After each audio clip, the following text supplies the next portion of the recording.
Good morning. I'm calling the today's budget retreat to order. Today is December 17th. And City Clerk, can we please have the roll call? Mayor Deasy? Present. Vice Mayor Daggett? Here. Councilmember Aslan? I'm here. Councilmember McCarthy? Here. Councilmember Salas? Present. Councilmember Shimoni? Present. And Councilmember Sweet? Present. All right. Well, Councilwoman Sweet, would you lead us in the Pledge of Allegiance, please? It would be my honor. Please stand. I pledge allegiance to the flag of the United States of America and to the republic for which it stands, one nation, under God, indivisible, with liberty and justice for all. Thank you. And Councilmember McCarthy, could you read our mission statement, please? It would be my pleasure, Mayor. The mission of the City of Flagstaff is to protect and enhance the quality of life for all. Thank you, Councilmember. I'll just let you know that my sound is really low. My speaker ran out, so I'm going to have my head like to the computer screen a little closer today. Great. Well, I think it's time to turn it over. Miss Lancaster, could you lead us off? Absolutely. So I'm so delighted to be here again with you all this morning. Here we go. To start with a little bit of levity. Mayor and the council, would you mind finding something within your 10 feet immediate radius that represents the last week for you? And then we're going to ask for you to have your camera on, show it to us, and explain. While you're thinking and doing that, let me go over the agenda for today. We're together from 8:30 to 12:30 today. We have 10 minutes of talking just like this until we then hit it off with Brandy Suda with budget introductions at 8:40. Then we move into the recession plan at around 9:30 with Greg Clifton. Then we'll have a break for 15 minutes. Then back on with revenue updates from Rick Tatter at 10:15. The general fund then at 10:45 with Greg Clifton, Rick Tatter, Brandy Suda, Stacy Bechler, Nags, Jack Fitchett and Jeannie Gallagher, and then lastly, priority-based budget around 11:15, Sarah Langley and Shane, I can never say your last name very well, Dilly, trying. And then at the end, we'll have public comment and we'll wrap things up. So to get us started, Mayor and Council, would you mind showing us the object that you have in your space and explain? Mayor Deasy, will you start us? Two phones. You're on mute. I think you're still mute. There we go. My apologies.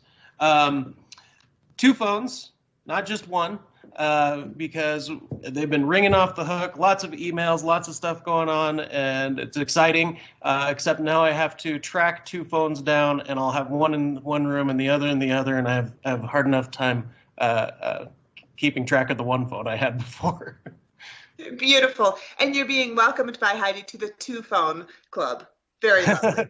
Thank you, Ms. Hans. Mayor Daggett, will you show us yours? Oh boy. Mine is a little embarrassing. So this is clutter in my spare bedroom where I have been working. And then that's my dog. So that's been my past week. Your dog's name is Clutter? It should be. That's how I heard it. Beautiful. And who can't relate to that? That's beautiful. Thank you. Councilmember Shimoni, how about you? I just grabbed a little charging block since we're all plugged in 24/7 and on our devices. And yes, Mayor, welcome to the two phone club. Beautiful. Thank you. Councilmember Salas.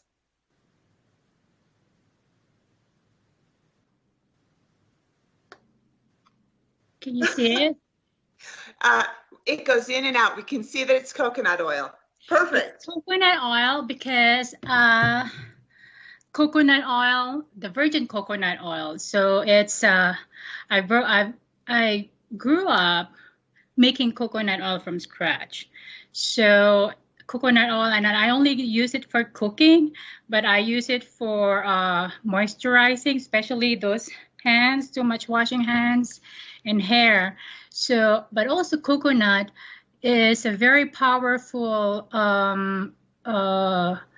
has this healing power for when you eat it and you put it on your skin. But it's also in the Philippines, coconut has been a primary product for in the agriculture. So talk about economic development, and also it helps a lot of small business made their business thrive and successful using coconut oil as the base. Lovely. Thank you so much for sharing that. And great to learn a little bit more even about you. Councilmember Aslan. Good morning, everybody. Sure, haven't had my video on yet. Could use a little adjustment. I grabbed this book. This is a nonfiction middle grade book or juvenile reference. I've been trying to read a bunch of these as comparables for a new project I'm working on involving biodiversity in animals. So, and the gist of it is going to be that threats to animals are threats to us. So you have things like murder hornets and pangolins and bats, which lead to COVID. And there's going to be a showcasing of all sorts of different animals and the way that they are inadvertently and sideways becoming a threat to humans because of our unhealthy ecosystems. And this came about because I've recently switched literary agencies. Most of you know that I'm an author.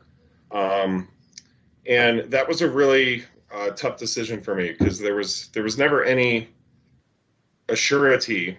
I wasn't entitled to land with a new agent when I left my old one. So I spent about 4 or 5 months in the wilderness on an agent search, which is a very lonely, very scary thing to do, and landed with one of the best literary agencies, one of the most premier literary agencies in the world, with a great agent who's really looking forward to cultivating my career as an author and not just cherry picking book after book. Wonderful. So really exciting stuff, and looking forward to this transition into some nonfiction, and that's been on my mind a lot lately. So wonderful. Thank you so much. I just want to pause before we continue on to say, do you see great leaders can talk about anything? They weren't primed this morning. Every one of them's killing it, right? Yeah, I want a do-over, Julie, because mine was lame. Yours was not lame. It was perfect. Councilmember McCarthy.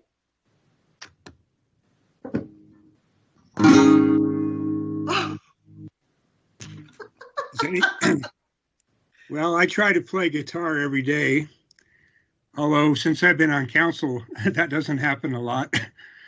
Does anybody recognize that chord? It's very. Well, you are getting a request for a Hard Day's Night. Yeah, that's, I think, what it was. You're exactly right. There you go. We are of the same age, my friend. Yeah. Isn't that amazing? That one chord can define a whole movie and a whole record album. Metaphorical. Beautiful. Thank you so much. My pleasure. Councilmember Sweet. I'm going to hold up the budget book. This is what I've been working on for the last week. It's been fun. Lovely. Thank you so much. And I don't know that I've ever seen a budget book get a hands up like that. So that was wonderful. Thank you so much. Without further ado, we are going to transition. I haven't missed anybody, have I? No, but if I could just say a word to Councilmember McCarthy. So I was thinking about this the other day, that one day in the future we should jam out sometime and maybe even start our own band. We can call it Represent. Just a thought. I think that's a good idea. Anthony Garcia has invited me over to his place to play, because you remember he's the runner-up in this election. Mm-hmm. And he's a guitar player too. So I think Most good people play guitar, don't they, Paul? Yeah, I also Beautiful. I also play mandolin, banjo, cello, and piano. So I'll bring the mandolin. Well, the instrument I'm the Goodness. best at is called the stereo. You know, you put a CD in and push a couple buttons. Nice. Sorry, Wonderful. Ms. So Lancaster. without further ado, Yeah. we're just about to get into the budget introduction, but you heard it all first here, people, right? The beginnings of Represent. So as we're recapping and thinking back to yesterday, it's always good for us to reflect back to be able to jettison forward. Brandy, I know we've just cut in a couple of minutes into your time, but almost finished. If you're just thinking about any takeaways from yesterday, anything that stood out to you, I am not going to ask for you to share those in the chat to give poor Stacy extra work to capture those minutes. Here's a few things that stood out to me from yesterday. A quote from Greg Clifton, "There is usually a purpose to our meetings." That was perhaps my favorite line. I'm sure there is always a purpose to your meetings. It's just so modest and humble. Thank you, Greg. Also, another takeaway from me is that council is not the boss of staff. However, there are about 890 amazingly dedicated staff members who are all here to help the council succeed and help the city succeed. So beautiful. And I think that's it. On a personal note, it was so beautiful to see so many folks. As I was seeing that org chart of the organization, I was realizing, oh, I've worked with 6 different divisions, and it's really helpful for me to have that visual. So thank you. Without further ado, Greg, is there anything you would like to say before we jump right into Brandy? No, a very good intro, Julie. Thank you all for being here and being so attentive and getting this thing off to a lively start. And then perhaps if we can continue, Julie, to have our presenters share 2 words about themselves with us. And if they don't share, we will make them up like we did yesterday. Thanks. Perfect. Thank you.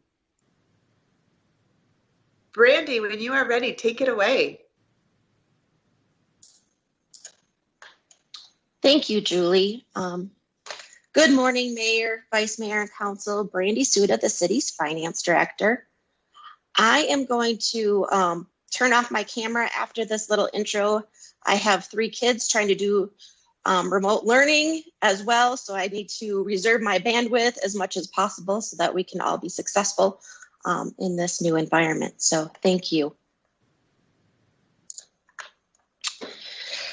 So I'm going to start off my presentation today to do a brief presentation on the budget, the process, and the timeline.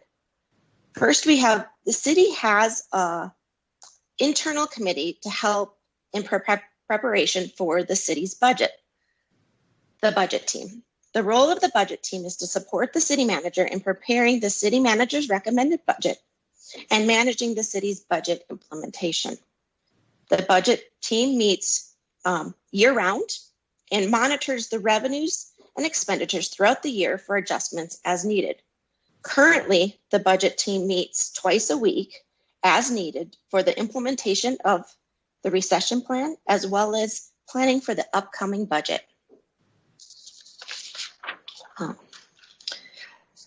Here are some beautiful faces of our budget team members. They include City Manager Clifton, Deputy City Manager Shannon Anderson, Deputy City Manager Shane Dilley, our Human Resources Director, Jeannie Gallagher, our Economic Vitality Director, Heidi Hansen, Rick Tatter as our Management Services Director, myself as Finance Director, the Assistant Finance Director, Heidi Derryberry, as well as Jared Watasic as the representative for the Employee Advisory Committee, or EAC.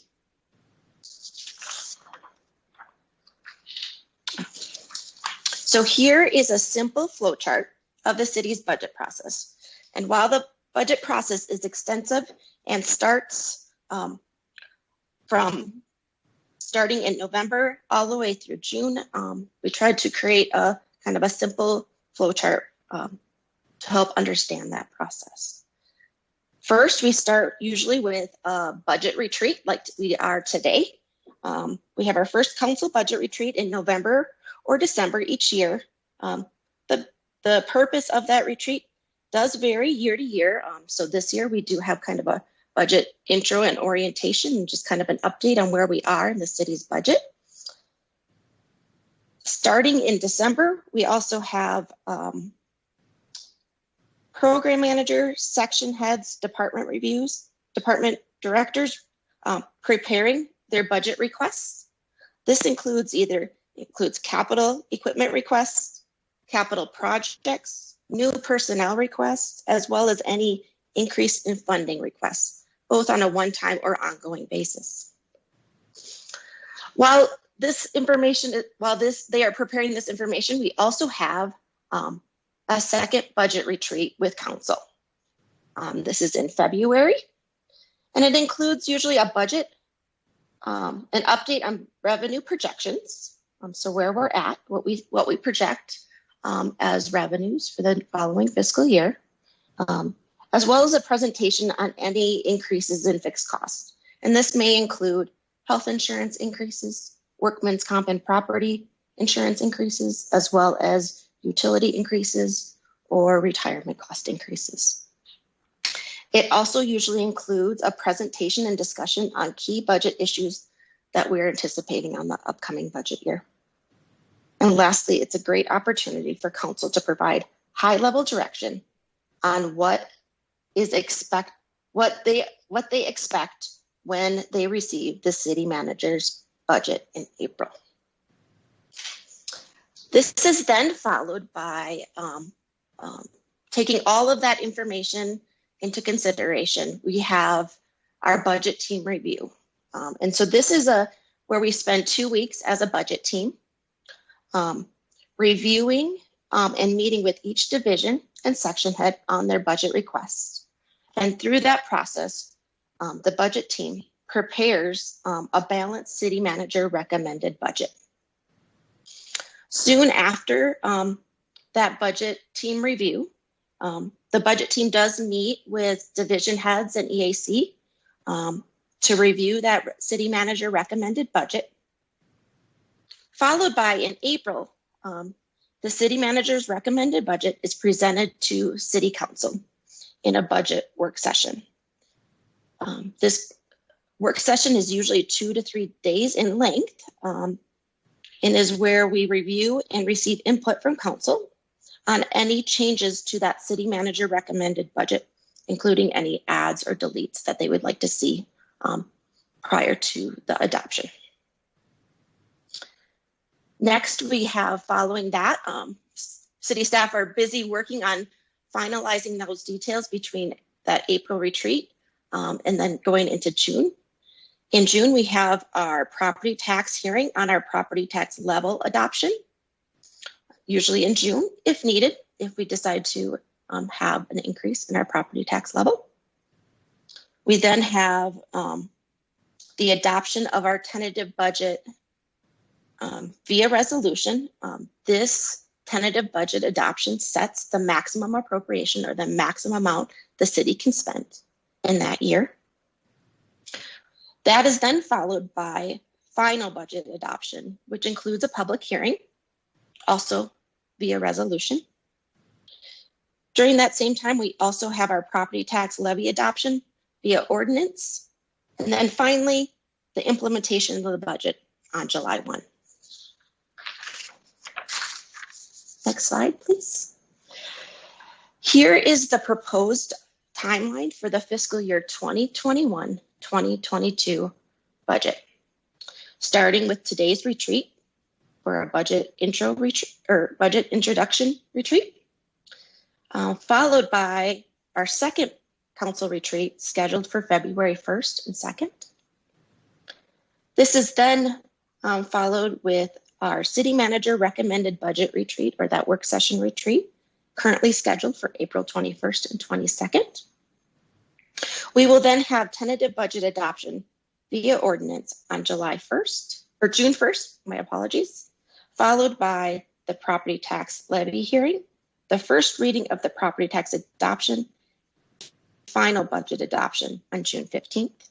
And lastly, on July 6th, we will have the final reading of our property taxes via ordinance. With that, if there's any questions related to the process and the timeline regarding the budget. You can take those now. Okay. Not seeing any. Next, I'm going to touch on, at a very high level, the city's key fiscal policies. Next slide, please. So, at the city, the budget is not simply an exercise of balancing revenues and expenditures for 1 year. It is strategic in nature. We usually include multiple years of financial and operating data and plan to ensure that we allocate resources based on identified goals. Generally, we look at a 5 to 10 year outlook. So the city prepares at a minimum a 5-year plan for each city fund, and in many cases, a 10-year plan.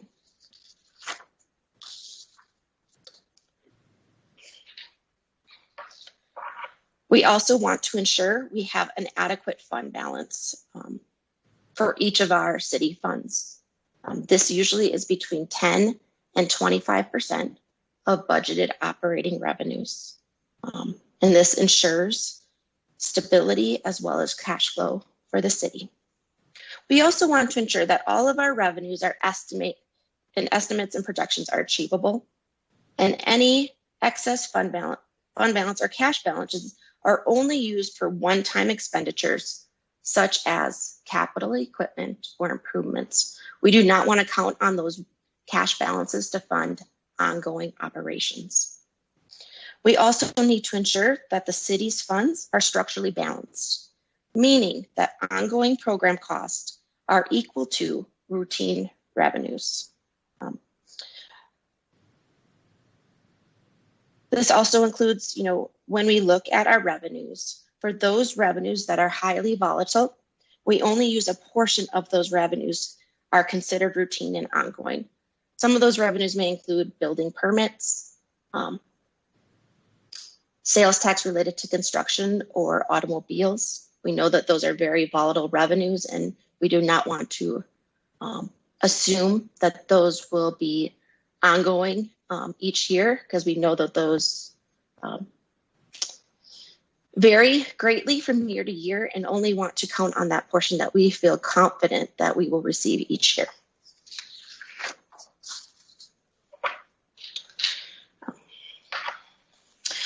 We also review, when looking at possible capital projects, we want to ensure that we understand the long-term implications and impacts of those operations of those projects to ensure we have ongoing funding to be able to maintain and operate those facilities.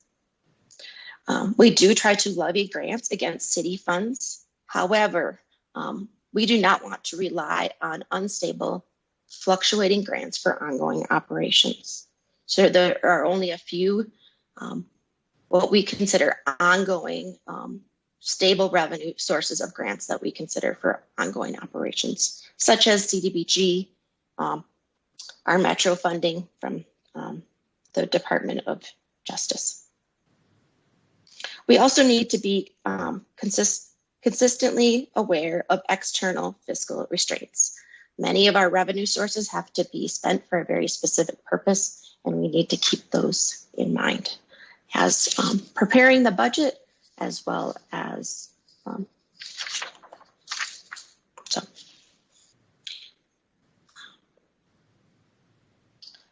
And then lastly, as I'm moving very quickly through this presentation, I think I will get us caught back up, Julie.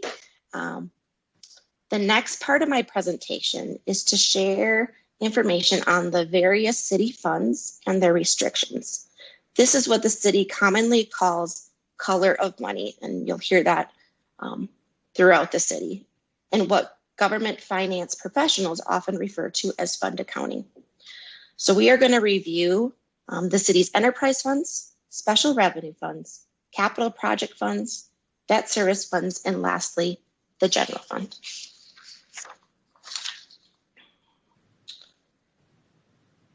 So what do we mean when we say color of money? The city has numerous revenue sources, and many of those have restrictions on how they can be spent. Currently, the city has over 50 different funds to segregate those revenues and expenditures to ensure compliance with those restrictions and accounting standards. And in many instances, revenues from one fund cannot be used to pay for expenditures in another fund, unless those expenditures meet the requirement of the fund. For example, water services revenues can't be used to fund police and fire operations. Next slide. So first off, we have the city's enterprise funds. These funds include our water, wastewater, reclaimed water, and stormwater funds, our solid waste, our sustainability and environmental management fund, or often referred to as SEMS, our airport, and the Flagstaff Housing Authority. The expectation of these funds is that they are self-supporting through user fees. There is usually a user fee ordinance that restricts the use of these funds. So those user fee ordinances include our water, wastewater, trash charges. Other revenues include rent, such as at the airport, as well as airport leases and other fees. And as council is aware, the airport, while it is our goal to ensure that they are self-supporting, they have not been self-supporting in the past and do rely on general fund support for its operations. Next slide, thank you. Next, we have special revenue funds. And so these funds are usually have revenues that are derived from a specific tax or other earmarked revenue sources. Often they're required by statute or charter provisions or an ordinance to fund a particular function or activity. Next slide, please. So the city's special revenue funds include, we have our Housing and Community Services Fund. This fund is primarily funded with grants, specifically CDBG grants. We have a library fund to fund our library operations. And these activities are funded through a secondary property tax from the county, as well as a general fund transfer. Next, we have our highway user revenue funds, or our HERF revenue. So this is the gas tax that we receive from the state. It's part of our state shared revenues. And funds our street operations.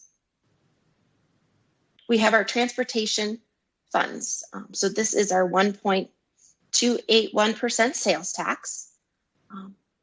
It funds, as you can see here are the percentage breakdowns. It funds our transportation activities with NAPTA, our road repair and street safety, our Lone Tree Route 66 overpass project, as well as other transportation improvements.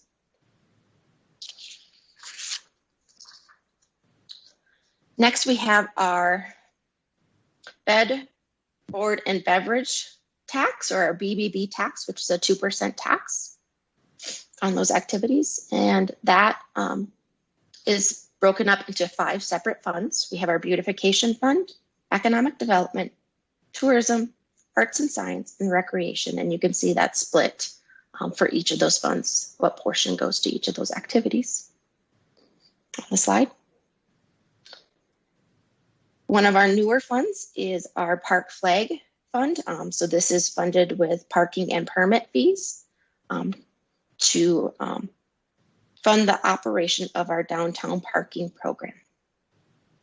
And lastly, our newest fund is our Water Resource and Infrastructure Protection Fund. And this is fees collected on our municipal services bill.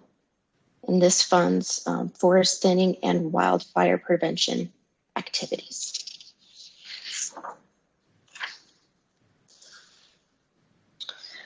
The city also has several capital project funds.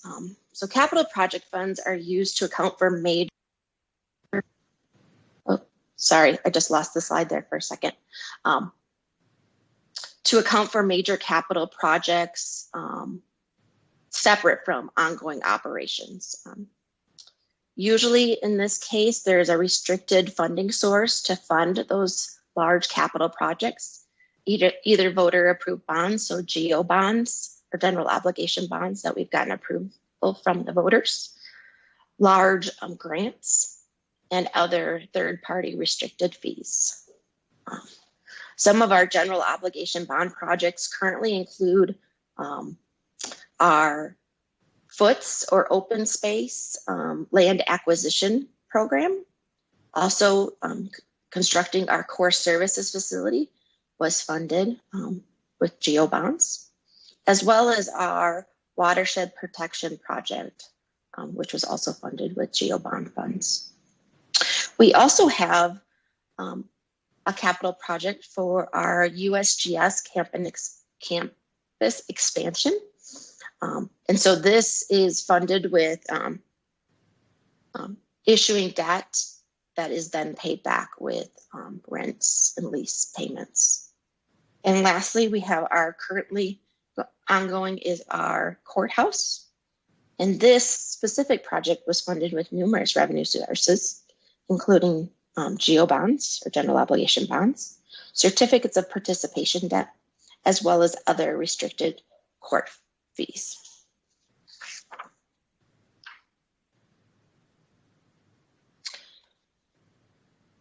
The city has one debt service fund currently. So debt service funds is used to account for accumulation of resources in the payment of those debt service payments. Currently, we have our general obligation bond fund, which is used to pay our debt service payments for our general obligation bond debt that is funded through the city's secondary property tax.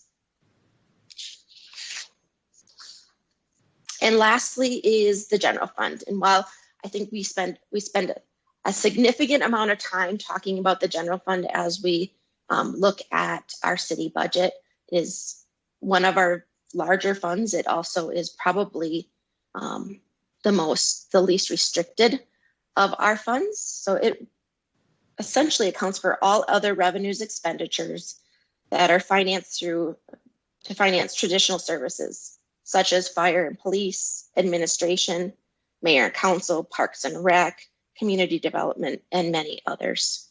And that aren't already being accounted for in other funds. So in other words, everything else that aren't accounted for in one of those other funds is accounted for in the city's general fund.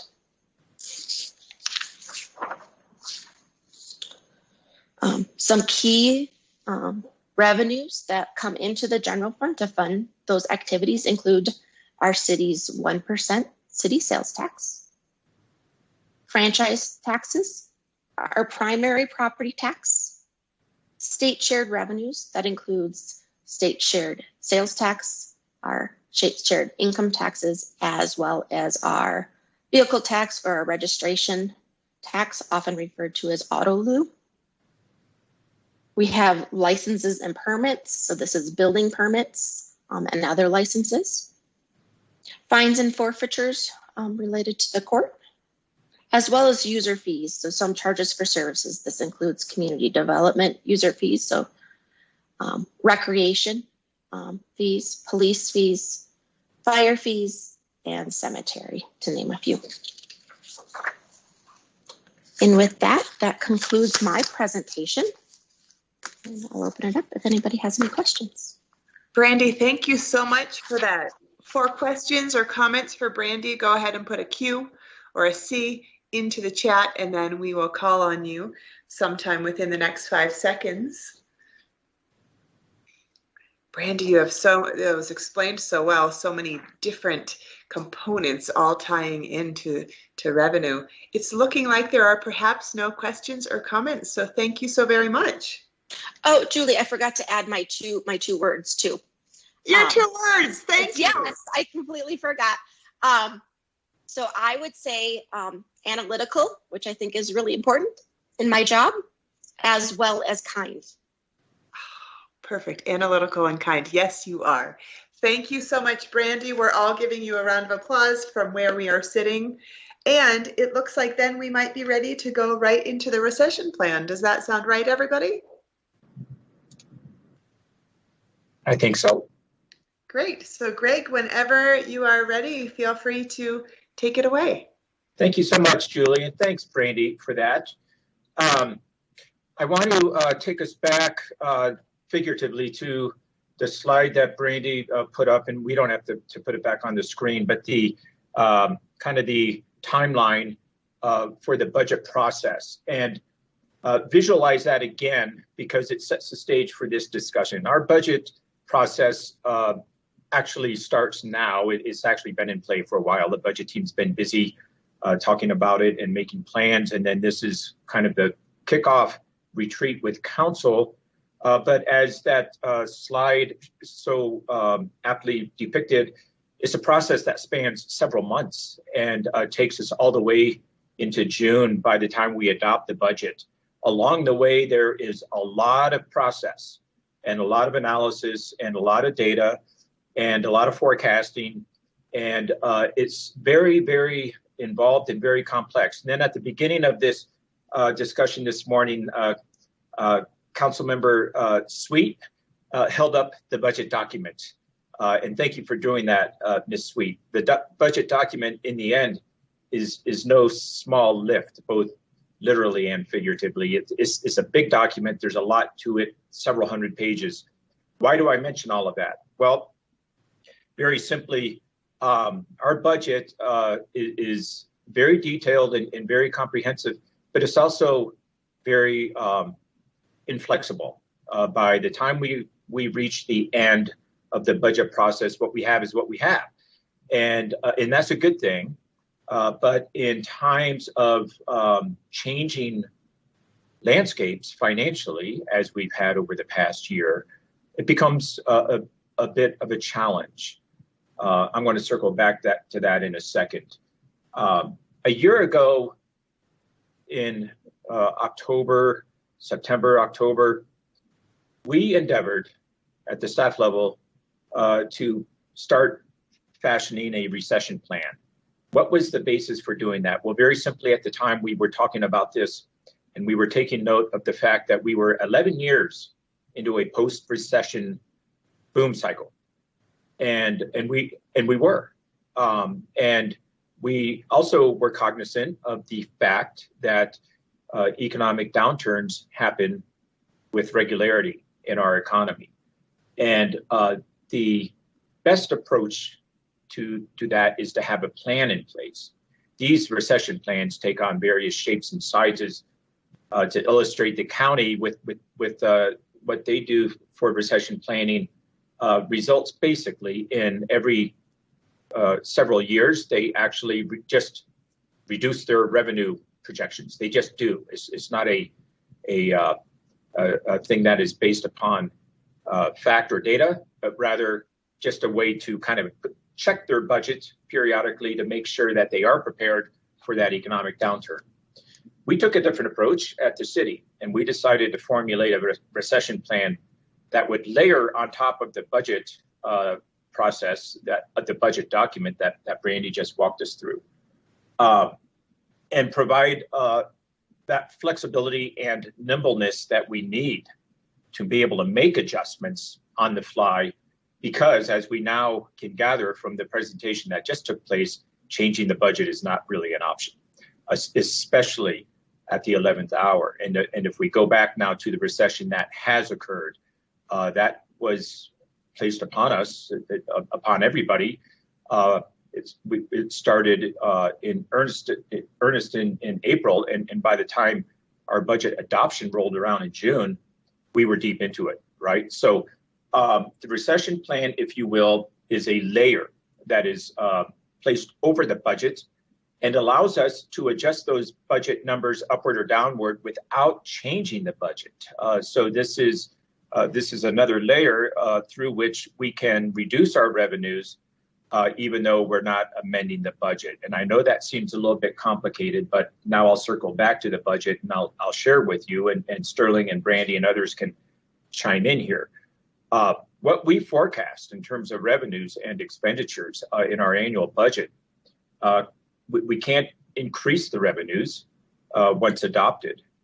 We certainly can reduce our expenditures, but in a changing landscape, what that means, if we were to try to adjust our budget to reflect the great unknown, which was the case in April and May, we would have had to take some rather drastic measures in our budget.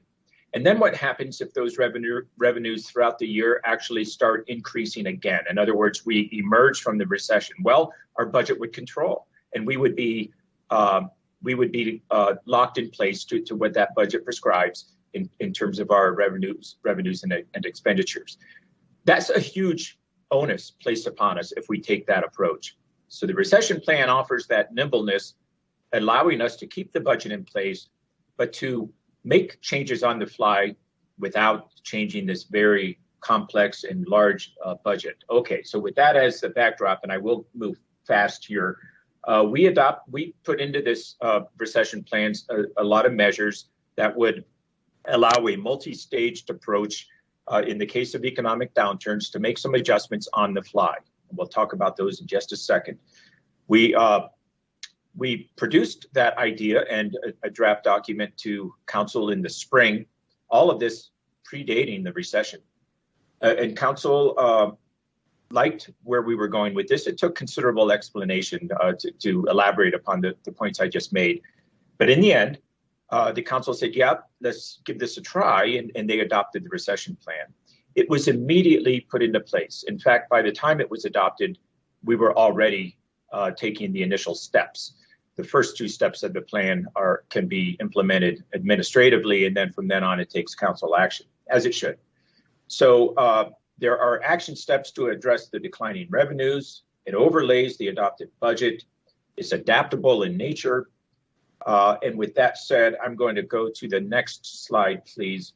And here is a summary. This is not the recession plan verbatim. This is a summary that we've used to describe it. And by the way, council, and also a courtesy copy for you, Julie, I sent out moments ago the actual recession plan. It's about a 3 or 4 page document. It's a good read, and I would invite you to read it. You now have it in your inbox. But I think what's in front of you now is really all you need to know, and that is the 5 stages. And this is not a complete articulation of what the plan has, but it's good enough to get the message and to illustrate how it works. So we have 5 stages. The first is minor, second is moderate, third is significant, fourth is major, the fifth is crisis, right? That's not a stage we hope to ever have to deal with. These stages are predicated upon incremental decreases in revenues across the spectrum. Now, we always talk about the general fund, but as Brandy just walked us through, there are several funds.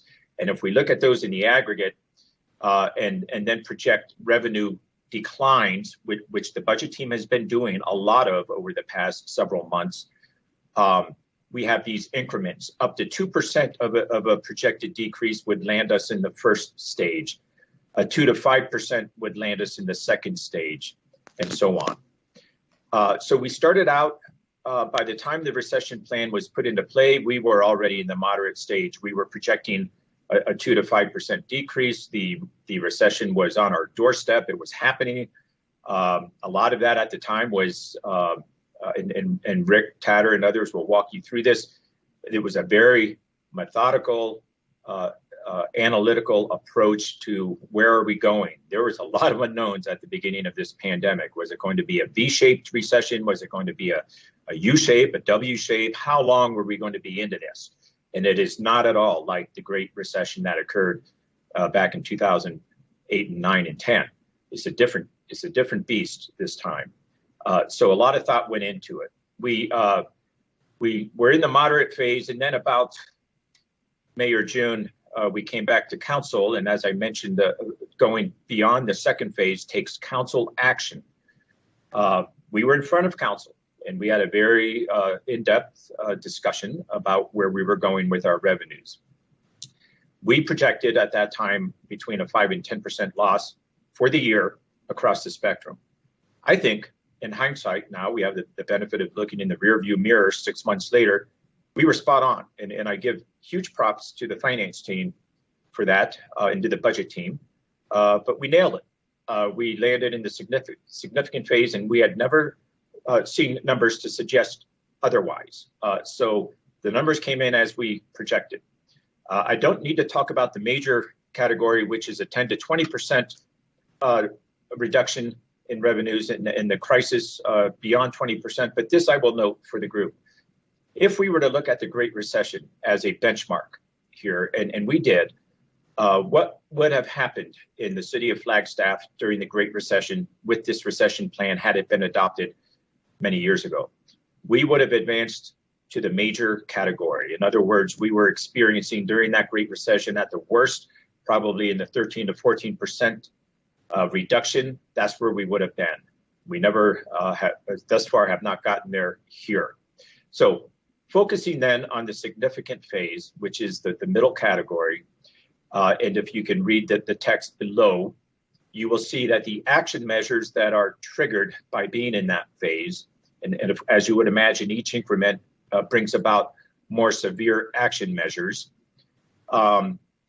They would read as follows, and this is a summary. This is not the exhaustive list. Strong justification for large purchases. We do that. Elimination of discretionary training, travel, meetings. We have done that. A hiring freeze, except for essential health, safety, and welfare positions, our frontliners, our first responders. We have done that. That hiring freeze, coincidentally, has been in place for 8 or 9 months now. A reduction in workforce, part-time, contract, temporary, etc. We have done that in part. That one gets a little bit of a qualifier. Because of COVID and because of the resulting necessity to close some of our facilities, i.e. rec centers, aquaplex, lately library and other things, but really focusing more on the recreation and related programs, we had to unfortunately furlough many employees, over 160 employees at the outset last June. One of the hardest things that has happened over the last year is what I just stated. It's had consequence. So we had a reduction in workforce. We still have a reduction in workforce, but it's a bit it's a bit related to a different phenomena, that being a global pandemic. And I hope that makes sense. So all of those items have been implemented and remain in place. I am happy to report to the council and to all of you that with the workings of this recession plan, we as an organization have thus far weathered the storm in this recession rather remarkably.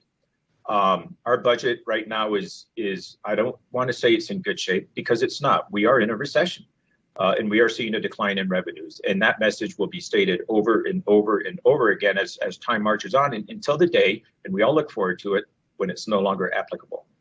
But right now we are in that significant stage. Rick Tatters and Rick Tatter and others will tell you about revenues here later.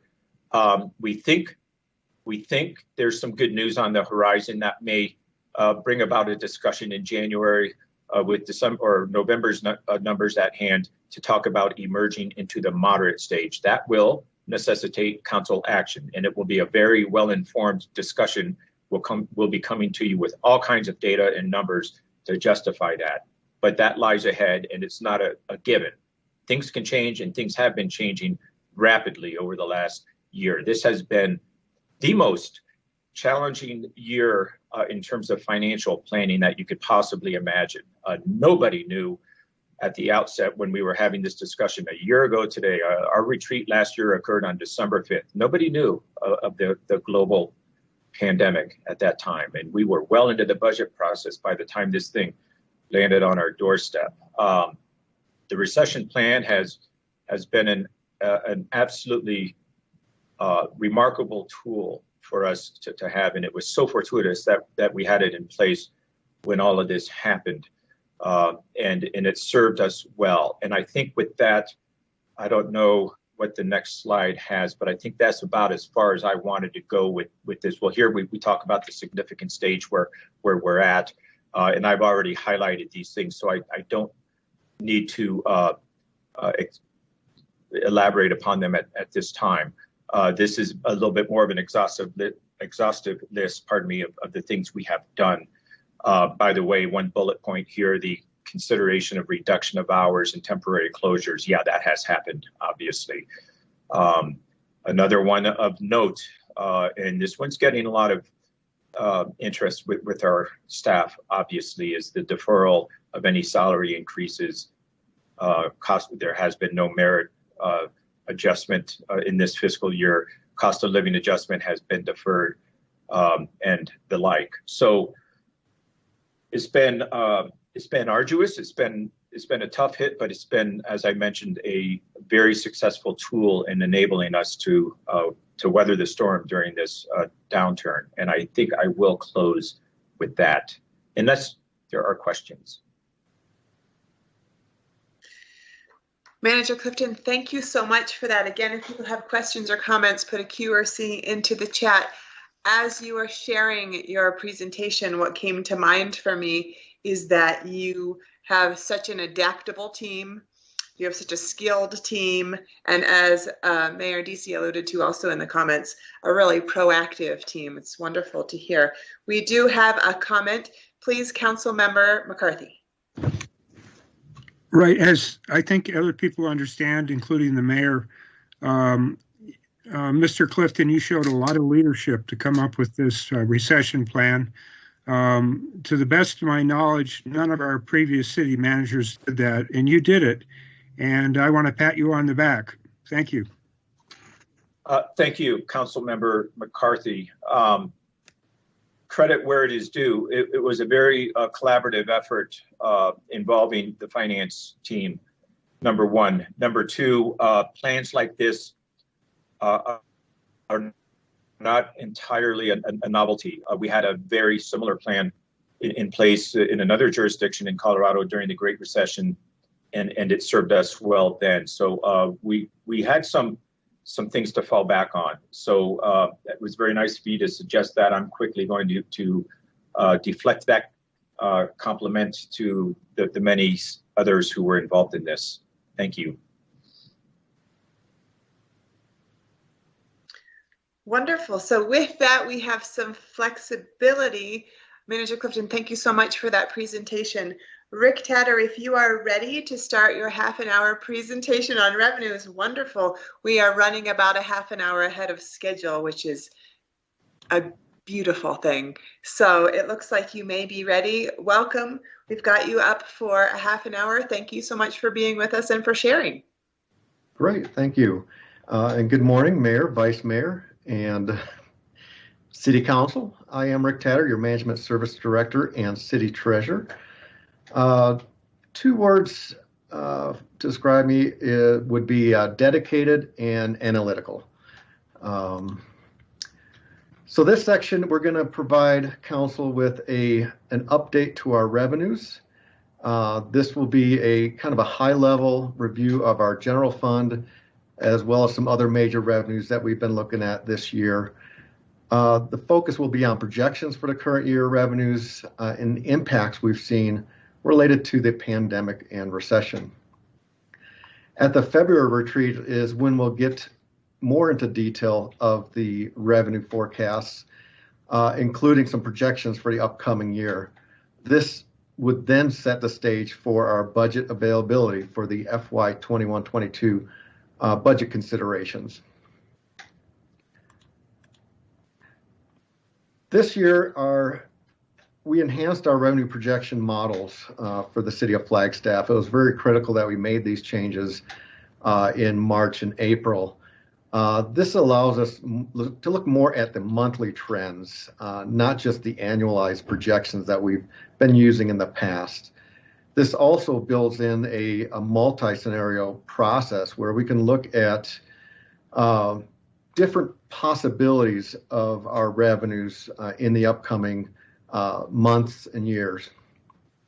Well, our future is very unpredictable. This is a very good way to manage and figure out what our targets are and expectations for revenue resources in the future.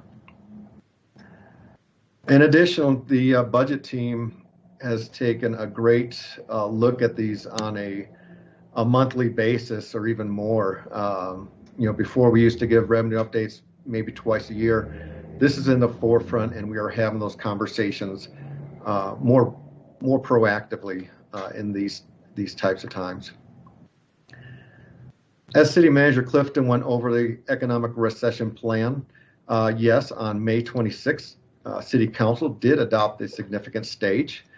And at that point, our revenue loss was forecasted at about $4.2 million. This presentation, we do have some preliminary numbers through November, so these are going to be pretty up to date, and we're looking forward to additional months of revenues to better understand.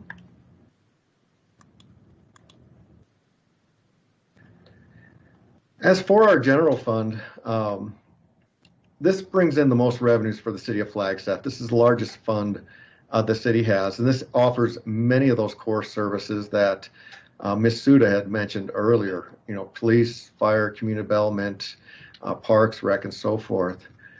Our revenues in our general fund are a great mix of revenues. It consists of kind of three areas. One is our general sales tax, which is at 1% sales tax that voters approved and most recently approved the extension on for this coming for several years. Another third of our revenues are state shared revenues, which are provided by the state. They collect them and then they distribute to cities and counties. And the third are a lot of those revenues are set by council. Our license, permit fees, charges for services. Those are more council directed fees and so forth.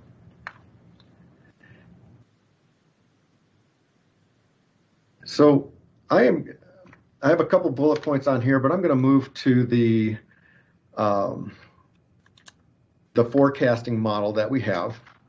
And just one thing I want to note that when we say sales tax, that's really the transaction privilege tax, which is which is a privilege of doing business in the city that the businesses collect and remit to the state and then distribute it to the city.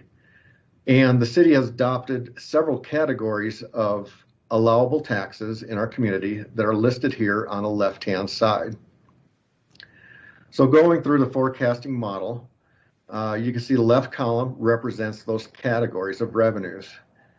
The second column is a picture of what we adopted in our budget for fiscal year 2020-21.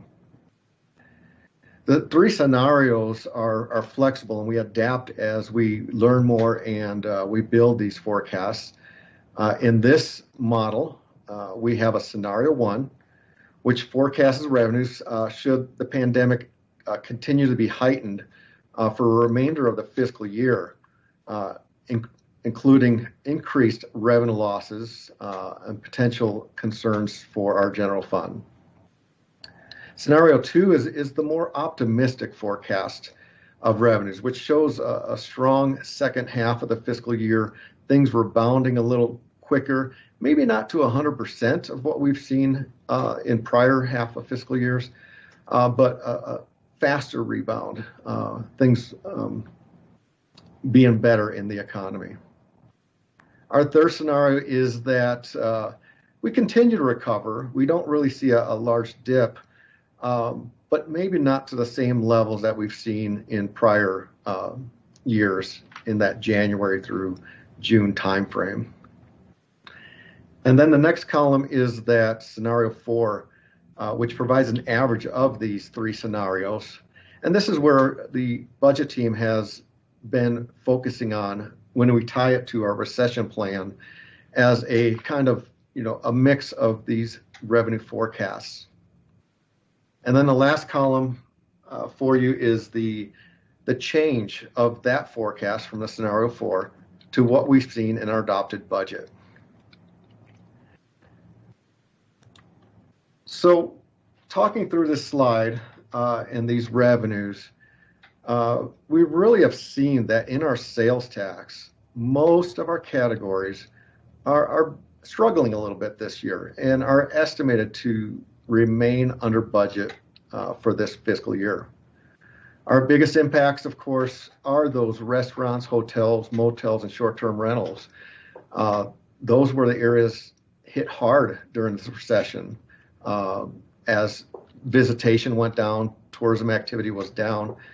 But our team has done a great job to keep this stronger than the rest of the state in our community. Personal property rentals, that's things like rental cars and other property that's rented in our community. Those were down pretty well. Amusements, we know, as we closed entertainment facilities, those were definitely impacted in this recession, and those may linger a little bit longer. Positive growth areas we've seen are related to retail, construction, and use tax. Retail shows a great growth and a good projection for this fiscal year, the reigning fiscal year. But of note is primarily this is related to the collection of online marketplace tax revenues. These are the marketplaces that are outside of the state of Arizona, and this was based on a court decision, some call it the Wayfair decision, where now companies who provide retail within our communities are now required to collect and remit sales tax to those communities. This does not include those companies have an in-state presence, but really those from out of state only. The collection of these sales tax began October of 2019, so just about a year ago. And we project about, in this fiscal year, about getting $500,000 from this group of tax collection. So that has been a very positive side to our growth in sales tax. Construction has also been very strong. We continue to see construction activity going on. Permits are still being pulled, and that one has been a very good revenue source. The use tax, we kind of expected this one to grow, but it's a little bit more than we expected. We did have a use tax increase last August 2019. Part of this tax goes to pay for our public safety funding, but this is also exceeding our expectations this year. So as you look at the scenario and the forecasting model, you can see that our city sales taxes, our 1% sales tax, are projected to be very close to budget. It could dip and maybe be $700,000-800,000 below, but it could also be on the positive side at the end of the year. But very good outlook. Yes. We have a question for you, Councilmember Shimoni. Thank you so much, Julie. And hi, Rick. Thank you for the presentation. The retail definitely stood out to me as well as I was looking through this, and I'm glad to hear your explanation of that. Is there a way to break that down further to better understand what's happening to our local retail? And we could do this at a later time. Yes, there are separate categories that build into retail, and this was the first year was brought in, so I am considering breaking that out to maybe two categories going forward. Thank you for the suggestion. It's definitely something that we can put on our reports in the future. Yeah, just to get a better understanding of what's happening to our local businesses and retail would be helpful, I think. Just to understand what's happening. Thank you. Yeah, thank you.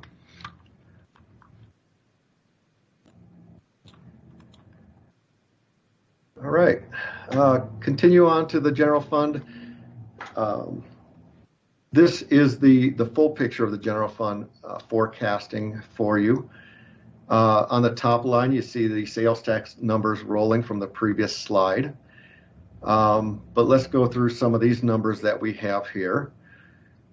The next third of our revenues is that state shared revenues. These revenues are those collected from our state and distributed a portion to cities and counties. State shared sales tax is based on a state collection of their 5.6% sales tax rate. And then there's a formula related to how that gets out to the city. Part of that is based on population. And as you can see, those revenues for this year continue to remain strong. Part of it, I believe, is that online marketplace that's driving that, but we don't have the level of detail as we do on our own collections as we do with the state shared revenues and that breakdown. But those are performing very well this year. The next one is called the state shared urban revenue. So urban revenue is really an income tax. It's a distribution of personal and corporation income taxes that are collected, but it's collected 2 years prior. So after they close the books, we then get that distribution basically 2 fiscal years later. Again, this one is also a distribution based on our population in the formula. Therefore, these revenues, these are pretty known. This number will not adjust down or up for the remainder of the fiscal year. This is a known number, and we'll get these collections for the rest of the fiscal year. However, as we know, wages have been struggling. People have been maybe laid off, and loss of income has happened in our communities, in our state, and across the country. So we do know that the future will impact this revenue resource. And since we already know what was collected through June 30th, 2020, we've done some projections on this revenue, and next year we expect at least a $1 million loss in this revenue category. So as we're building the general fund, we will definitely keep this measure in line and adjust our projections for the 5-year plan going forward. The next item is our auto lieu tax. As Ms. Sudas mentioned, this is a vehicle registration tax that is collected. Surprisingly, this was strong in the first 4 months of this fiscal year. Consumer spending and registration of vehicles was strong in July through October or so. So we do see some positive growth, or at least hitting our budget for this fiscal year. And then we have the next section of revenues, which is our kind of our grouped other revenues. These are the items that are mostly set by council action. Well, this is where we're going to see the biggest impact on our revenues this fiscal year. We have a lot of activity that has been closed, but let me talk through a few of these. Building permits is the one strong point of this category. Conservatively, maybe $90,000 to $100,000 in growth this year from building permits. The activity continues to be strong. Our community development team is busy working with businesses and companies, pulling permits and getting those out on the street. So a lot of activity there.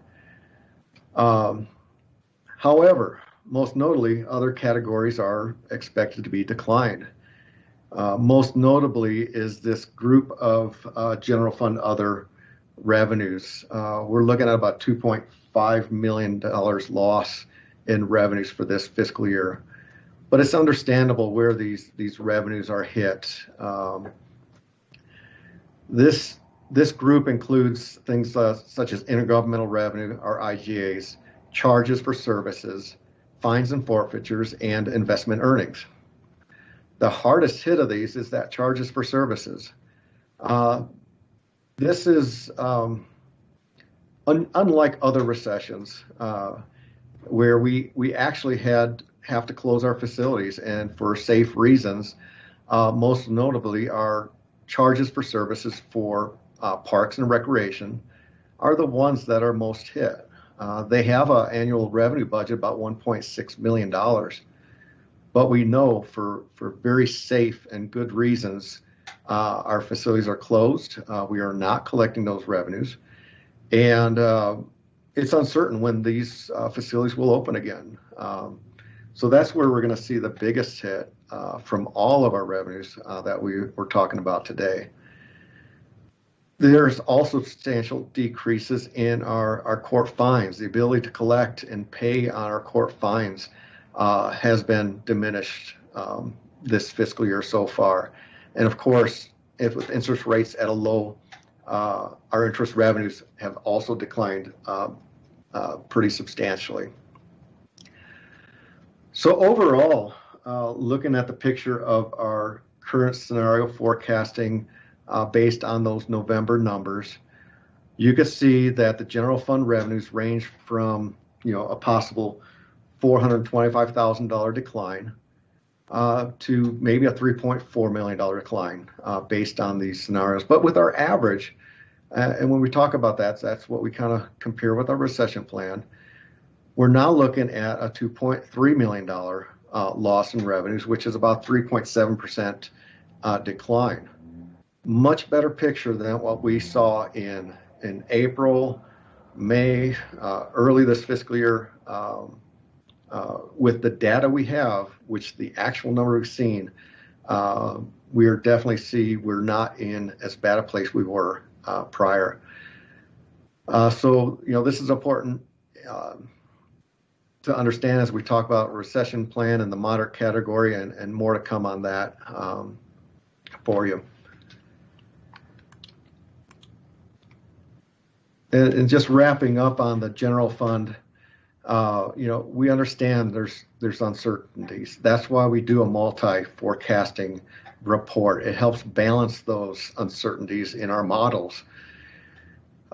Retail has been very strong, but will the public have disposable income in the next 6 months? And if there's no federal relief, or the economy doesn't open up and we don't get people back to work, that one could struggle in the second half. Construction permits continue to be pulled. We expect that to be strong for the next half of the year. But as noted, there's many concerns that we have, with the COVID, the pandemic. How's that going to affect us? Will we have additional shutdowns with the rises in cases? Is that a potential? The vaccine, while it's out, and that's great news, it's hard to say what the impact will be with these revenues at this time. Our local businesses definitely have been impacted, and how will they rebound once our economy opens back up? We're definitely watching that group of businesses. Unemployment continues to be high. Will we be able to get people back to work when the economy opens up again? Minimum wage is on our forefront starting January 1st, going to $15. Will that have an impact on our economy here? Air travel, big hit in this area for most of this fiscal year, but how will that rebound once we get the vaccine in place, and if we can see the numbers going down? The census impacts our population, which impacts our distribution of state shared revenue. So how are those census numbers going to come in the future? So the last point we have for the general fund is, do we maintain the significant stage of the recession plan? And this was a healthy conversation the budget team had as a whole, talking about these numbers last week as we looked at November and checked the revenues. And, we're thrilled the numbers are looking better, but we want to proceed with a little more caution. We want to see December's revenues, which I think would be very telling also with the season upon us. Allow us a little more time to look at those revenues and come back to council maybe in the January timeframe to look at where the forecasting may be at that point. We'll have a little more information on some of these uncertainties too. So this will require council action. So if budget team does feel comfortable, we will have a conversation with council probably in January or early February timeframe for you. Next, I want to move on to the BBB funds, and this is the area most concerning during this pandemic. It is the hardest hit sales tax of our group of sales taxes that we collect. These are heavily relying on our hotels, motels, short-term rentals, restaurants, and bars, and we all know those were heavily impacted due to a downturn in tourism activity, the amount of visitors in town, the ability for restaurants to be fully opened. We are definitely watching this revenue resource, and we continue to be impacted for the rest of the year. Of one note is, I was just on a recent economic update with the U of A, the Eller Institute, and they were projecting hotels to be at 30% of revenues from prior years for the remainder of the fiscal year. I would say the city of Flagstaff is more fortunate in this category, as we've got a great tourism team that strives to make sure we enhance our economy or enhance our advertising and working with businesses and hotels and restaurants. They're definitely looking at recovery and the ability to bring people to town safely. Of course, mask up, please. But we are only about 17% down for the fiscal year, which is incredible when you see the numbers from other economic updates. And, I could see us maintaining that. Well, it's going to be slower the next half of the year. That's normal for our city, but I think we're going to be better than what maybe the whole state does. From the numbers, you can see it is a substantial a 9 to 22% decline. That's the range, not the averages.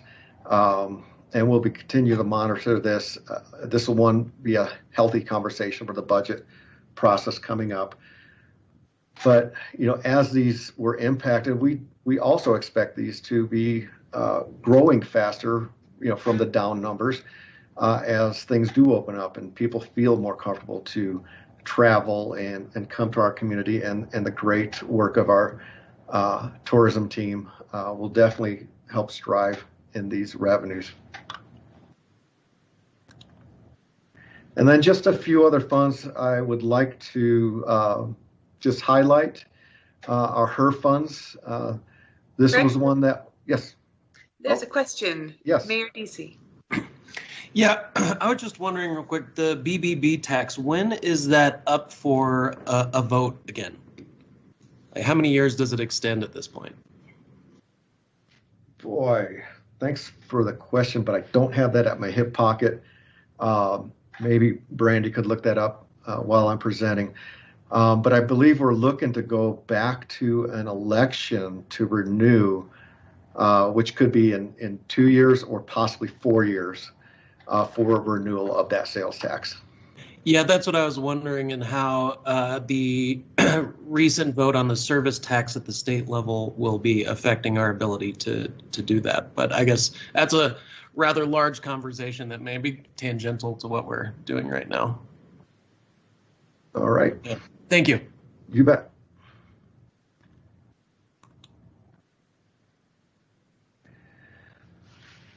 So highway user revenue funds. Brandy has said it's March 31st, 2028 as an expiration. Thank you, Ms. Suda. Yeah, while it expires there, thank you for that. We usually like to give it a couple opportunities to the voters to approve this. So we usually line it up in advance to get that discussion with the community. So thank you. All right.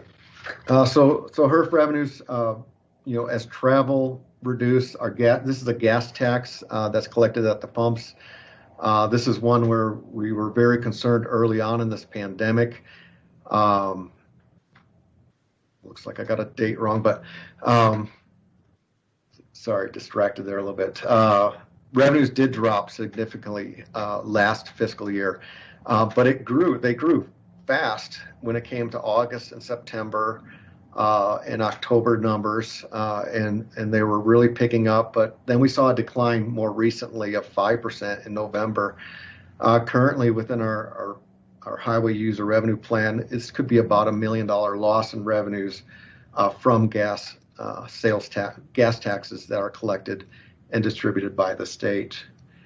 Our Park Flag Fund, that is one where we've lifted the paid parking program downtown. And thank you, Mr. McIntyre. I have it, parking is not paid for and is actually through March 1st is the date that we currently have planned to start implementing paid parking once again. We were estimating about a $930,000 loss from these revenues, and we are managing that revenue loss through unrestricted fund balances the fund may have, as well as reduced expenditures in the Park Flag Fund. The airport is also one. The activity was heavily hit during this pandemic. We saw declining numbers of passengers going through our airports. We, as a city, were able to abate rents for our partners at the Flagstaff Airport, including commercial businesses and hangar rentals.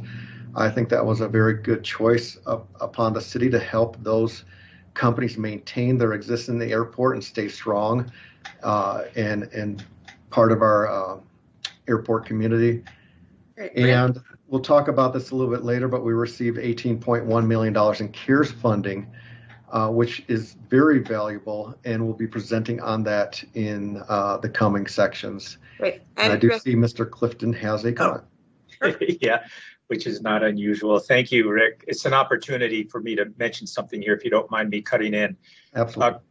Yeah, thank you. Council, during these budget discussions, there are many opportunities to be connecting some dots to these talking items and things that have been in front of you and will be in front of you. What Rick just touched on with the airport revenues and going back to Brandy's discussion about enterprise funds certainly ties to the 32-acre parcel that was on the agenda the other night. And we tried to really emphasize the point that the revenues from that parcel will go to the airport to help sustain it as an enterprise status through the years, a very important revenue piece. And I just wanted to highlight that because there's a good opportunity to do so at this time. Thank you, Rick. You're welcome. And I am done with this section of presentation. And if anyone has any questions or comments, we're here for you. Wonderful, Rick. We have one question, Councilmember Shimoni. Thank you, Julie, and thank you, Rick, again. Rick, do you have any more details that you can share about the retail of the online and how that and also the status of our local retail? I guess the question is, what kind of detail would you be looking for? We do know the marketplace revenues are actually really helping our revenues this year, but I'm not sure what kind of detail you're looking for. Well, I guess I'm assuming local retail is down. I hope I'm wrong in assuming that, but I assume that's the case. We haven't been able to dive into the location-based sales tax reporting. Unfortunately, with the state collecting our sales tax revenues is a very tedious process to pull out and select addresses and tax returns based on addresses to geographically see what our returns are. We used to have the ability when we were collecting it to outline it, but it's a very complex and difficult process that we haven't been able to put in place. Okay, and then my other follow-up question: do we have any updates on short-term rentals in regards to our tax collecting? Yes, effective last year, the state mandated that all short-term rentals register and have a sales tax license with the state of Arizona. So they are required to have a TPT license. So we are getting those registration fees, as well as they're supposed to collect and remit to the state any sales tax on their activity. The good part of that is the big marketplace online Airbnbs, VRBOs.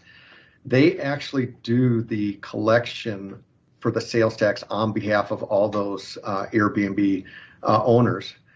So it's a nice streamlined process where they're collecting the revenues, the tax, and remitting to the state. So we're collecting that from those agencies. It's those one-offs that may advertise in different means and collect that we're going to be focusing on over the next 6 months to a year. We have a new online service that we're going to start targeting people who are advertising, and we're going to make sure that they are paying their appropriate share of sales tax going forward. Thank you, Mr. Tedder. I appreciate it. Yep. Okay, Mr. Tedder, and 2 more questions, one from Mayor Deasy and then Councilmember Sweet. Yeah, my question has to do with the geospatial data for our sales tax. Is there any expected timeline or work going on with that, or are we just like, well, whenever the state can kind of get to it, or how can we maybe encourage them to get this data to us at some point and get the system set up? Yeah, I don't know that I have any timeline on it. I know we talked about this with the state probably about a year ago, saying this would be important for us. We just haven't had it in our program, with our staffing to actually build something that can pull their data and create something on our own behalf.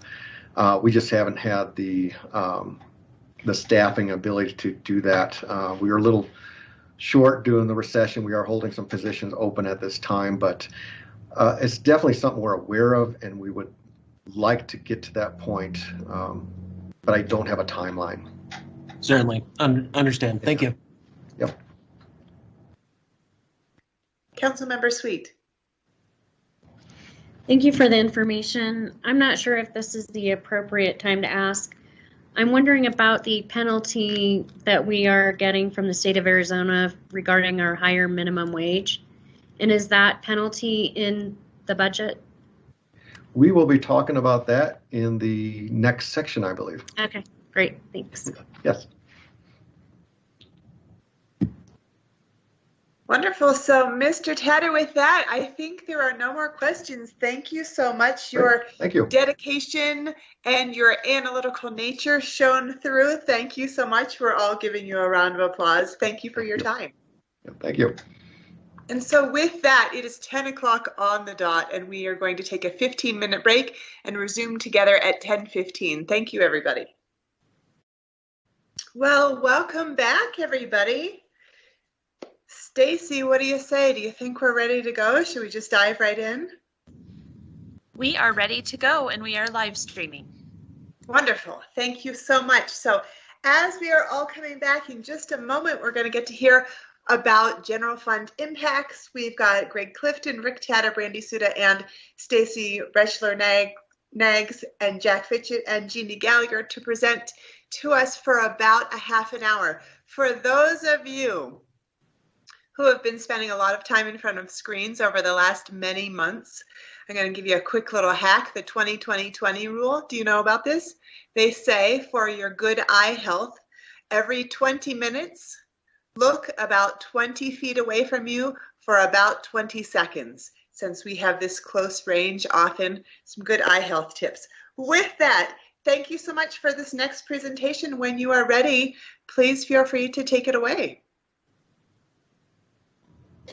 Thank you. And I just did the 20-20-20, and thank you for that little tip. Perfect. I'm going to kick this off. This will be a tag team. And if we can go to the next slide, I'm going to keep it at a very high level, and then Rick and Brandy can get into the numbers a bit. So at the high level, I will note this. We talked yesterday about proactive policies and the model that was depicted. We chatted a little bit this morning about the recession plan, with that being proactive. That is really what we're talking about here as well.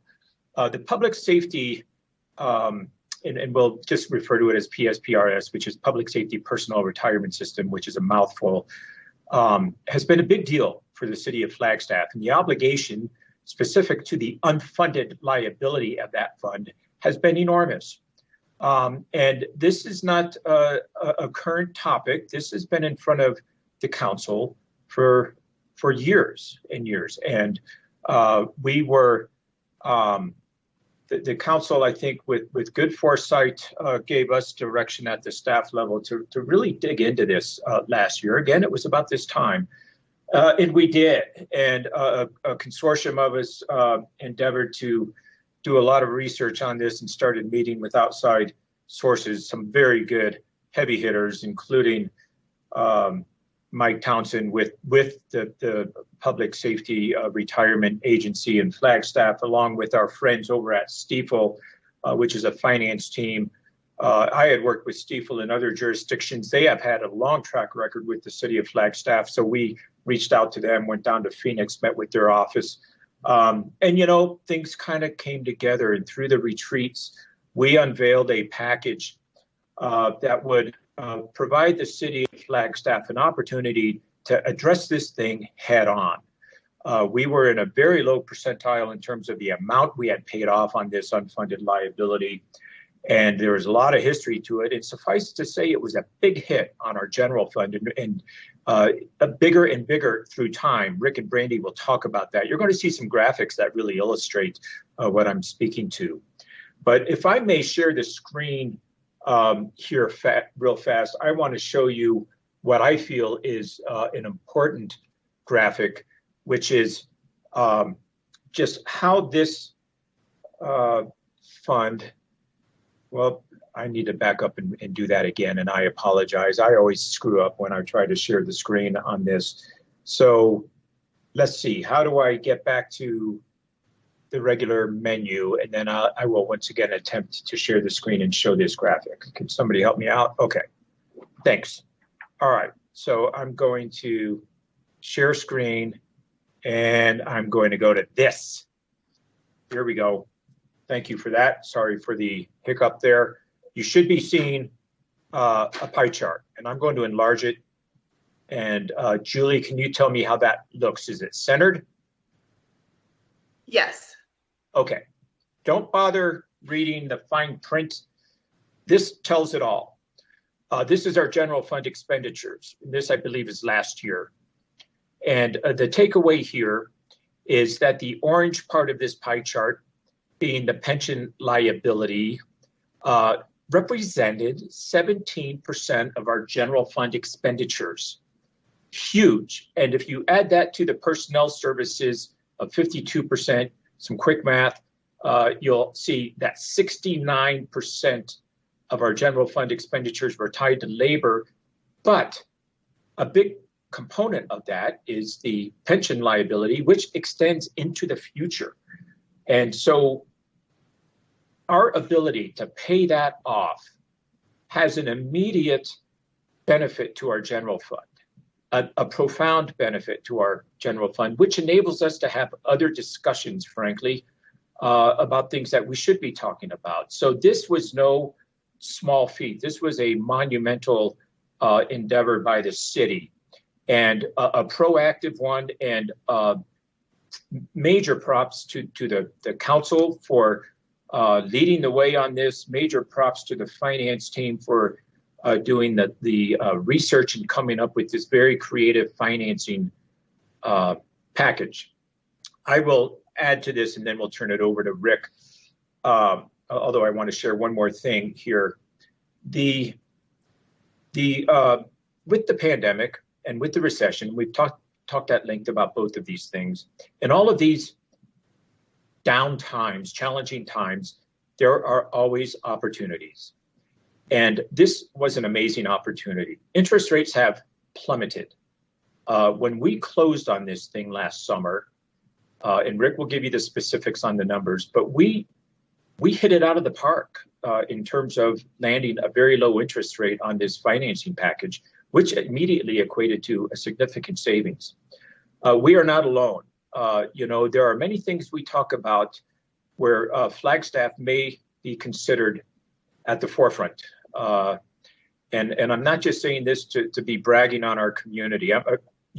Before we go back to the thing, Rick, if I can continue to share, there's one more item I wanted to display to you real fast, if I can do that.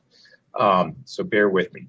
I'm going to go back to this and I'm going to scroll down. And now you're going to see some text. This is right off my email as of this morning. You don't have to read it. I'll walk you through it. Flagstaff has been a leader on this one statewide. What we did on this refinance has been noticed. And you see in front of you a little matrix that Mark Reeder with Stiefel put together for us in this email, which I just downloaded, noting at the top, Flagstaff on July 23rd did this certificates of participation in the amount of $131 million. Since then, Pinal County, $89 million. Gila County, $16.8 million. Yuma County, $35 million. And as of this morning, Mr. Reeder has informed me that Yuma City closed last night on a package to finance its obligation to the tune of $130 million. And the city of Tucson will soon be closing on a refinance of $700 million on this. So I will close by noting what a feather in the cap for the city of Flagstaff to have taken this measure, saving our community a lot of dollars. And it has been noticed by many of our neighbors throughout the state. And there has been a wave of other jurisdictions taking advantage of some low interest rates to get themselves out of this debt. Okay, I will end with that, Rick, and I'm going to turn it over to you to walk us through and share some numbers, which will be very enlightening. So thank you.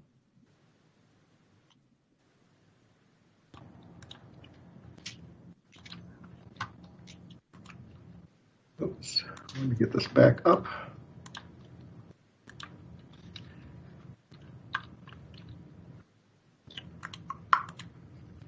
Okay. Thank you, City Manager Clifton. Great start to this presentation. Yeah, it was a very exciting thing to do this year for the City of Flagstaff in the long-range fiscal health of our community. We didn't do it without thinking about the risks involved with doing a pension plan financing. To note, we do have our two public safety pension plans, one for police and one for fire. And those plans are calculated and they're the liability of the City of Flagstaff, even though public safety retirement system managed them, they are our responsibility as a city. June 30th, 2019 is kind of where we really saw the numbers and we're like, we've got to make some changes in our plans. It reached $112 million in unfunded portion of our liability. And our plans were only about 37% funded, which is really low as far as the nation has as far as funded plans.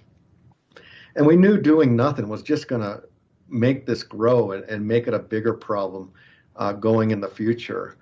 I am going to, we engaged council early in January and February. We engaged Stiefel to help us with addressing this plan. What are options? We talked about general obligation bonds at one point, maybe going to electors for that, but the pandemic and the recession kind of made us rethink that, which I think was a good approach, not to go to the voters necessarily and raise our property taxes for this. But we settled in on a certificate of participation debt, which is really just backing our debt with our facilities, several of our key facilities in the organization. PSPRS was heavily engaged with us during this process. It was a team approach, City, Stiefel, and PSPRS. So I'm really proud of the work we did as a team bringing this together. So this just really shows you the graphical impact of what our decisions were and why we made some of these decisions for the city of Flagstaff. Most notably is that red line. And the red line represents what our current plans with PSPRS, what our annual payments were scheduled to be based on the actuarial reports. And you can see how it's not stable. It continues to grow. We call these the mountains of our pension debt. And you can see the two peaks. The first one is the fire and police peak. But then the police plan was extended several more years. So that's the second peak as that gets paid off. But the peak you can see in 2035, 36 had an estimated payments about 10 million higher than what we currently have in our budget. This was going to continue to grow year after year if we didn't make some decisions. The yellow dash line or orange dash line that you see on the slide is what we have in our ongoing operating budget to fund the liabilities of PSPRS. It's approximately a little over $10.5 million that we have committed to pay our unfunded liability.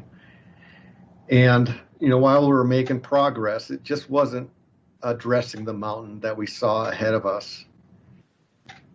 The blue line represents how the new debt is looked at and how we financed those obligations. We'll talk about the numbers a little later, but our annual payments under the debt plan is about $9 million for the first couple years, and then it goes down to $10.6 million for the remainder of the years. In addition, it gets paid off several years earlier than just living with the actuarial models that are put in place by PSPRS.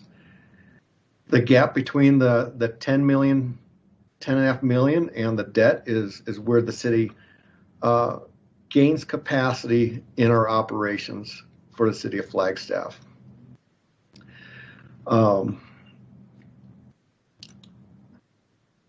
This slide here explains many of the achievements that we've had, the objectives that we actually gained from doing this transaction. First off, we are a 100% funded pension plan. Our actuarial reports are out. They're based on June 30th, which we made our payment in August. So we're going to ask for an interim report, but the interim report will show we are 100% funded in our pension plans, which is one of the few in the states that can brag about that. Our annual contributions decrease substantially annually. This was not a budget decision or a recession plan decision. This was really something about having a better structured general fund and managing our future expenses. Leveling off the future payments of debt service is a significant objective that we have gained from this. And one thing just to talk about is mitigating risk. This was a big conversation we had during this whole venture with Stiefel, PSPRS, and the city team on this. There is risk out there, actuarial risk or changes in market risk. And, our team really thought this through, and we decided ways to mitigate that risk. We have contingency reserve funds set aside, over $8 million to be allowed to fund the pension plans should we see declines in markets or changes in actuarial plans. That helps us keep on track and stay 100% funded for many years to come. So those reserve funds were really critical for us being on board and mitigating that risk. And that was all within the financing. And of course, paying off debt sooner is always a very important thing. 20 years versus the 28-year plan that we currently had in place. And next, I'd like to turn it over to Finance Director Brandy Suda to talk about the numbers. Thank you, Rick. So the numbers. So we are now, both of our PRS plans for police and fire are now funded at 100%.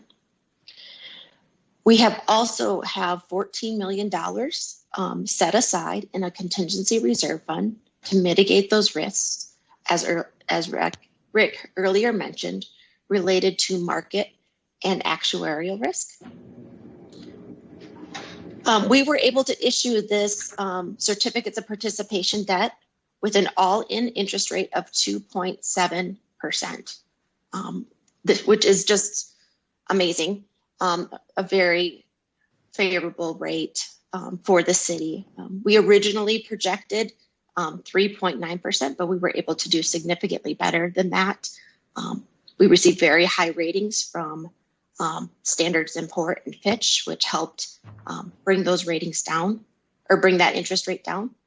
We are estimating a net present value savings to the city of $76 million.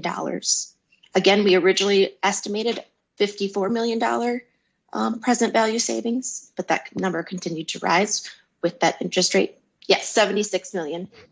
My apologies. We currently have the certificates of participation debt is debt service payments are annually between 8.6 million and 9.2 million. Versus the $10.7 million we had budgeted for our unfunded actual accrued liability payments with the city. So some good ongoing savings there. Next slide.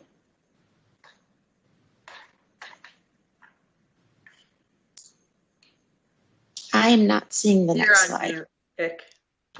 There you go. Vic, you're on Sorry mute. about that. There you go.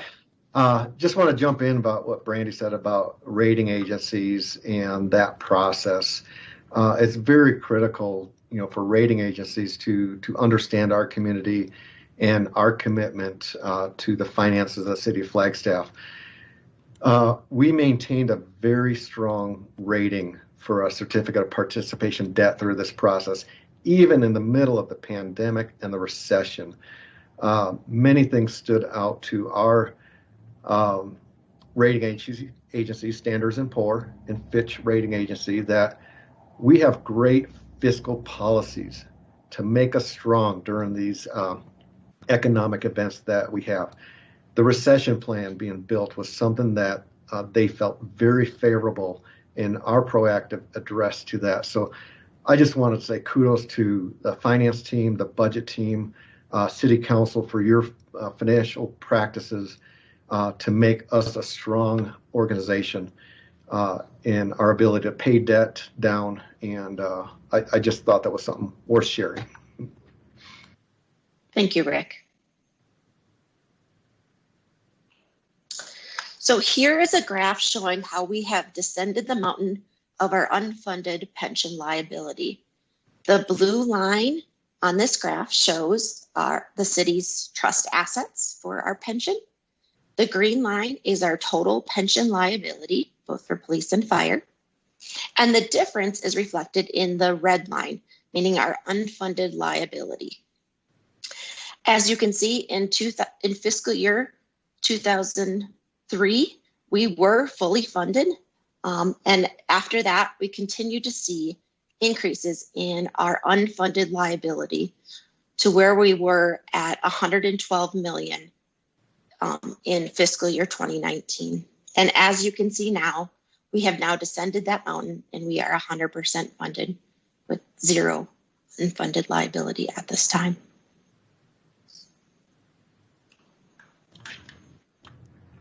So that concludes the public safety pension information. Not sure if council has any questions or comments.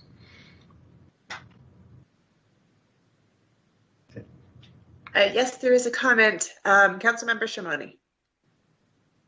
Thank you, Julie, and thank you so much, Mr. Tatter, Brandy, Abby, and your entire team along with our partners at the state and Stiefel and city manager and all the leadership. I mean, this is amazing, right? I mean, that just made my day just hearing you talk about it. I'm so excited just to hear that. And it's just such a weight off the city's shoulders. That's $76 million of our taxpayers' money that does not need to go into this pension liability. And that's just absolutely incredible and just the best news. I just want to say thank you so much. I want to thank Councilmember Odegaard. I want to thank Councilmember McCarthy. And I want to thank just the entire team for their work. Seriously, this is huge. And as Councilmember Aslan said, blazing trails, we're really leading the way. There was some pushback by some saying, what is the city doing? But I think this was the right approach and a good approach. And it seems to be one that's going to pay off in a big way.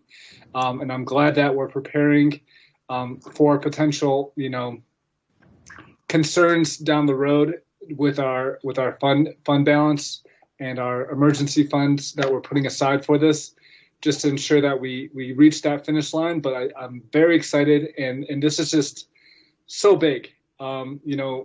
This was such a big conversation point for the last couple of years that I've been a part of the city council, and such a huge mountain that we were trying to climb and address, and just wow, really, thank you, really. From the bottom of my heart, thank you. You can see a lot of thank yous also coming in the chat. Also a comment, Manager Clifton. Thanks. And at the risk of belaboring, Rick pointed out in his presentation, he talked a little bit about risks. And I think I'm convinced we have done our part to mitigate any risks in this. But the takeaway for all of us in this is that our bigger risk was not doing anything. You saw the graphics. Had we just stayed the course, we were not making a dent into that fund. And in twice in the amortization, we were going to see peaks that were significant. That first one occurring in 2036, over $20 million hit on the general fund. Who knows how that would have impacted our general fund looking ahead, but it would have been significant. So I just want to emphasize that the bigger risk was not doing anything. So thank you for that, Rick, Brandy, and others. And what a great story. I'll end with that. Thanks.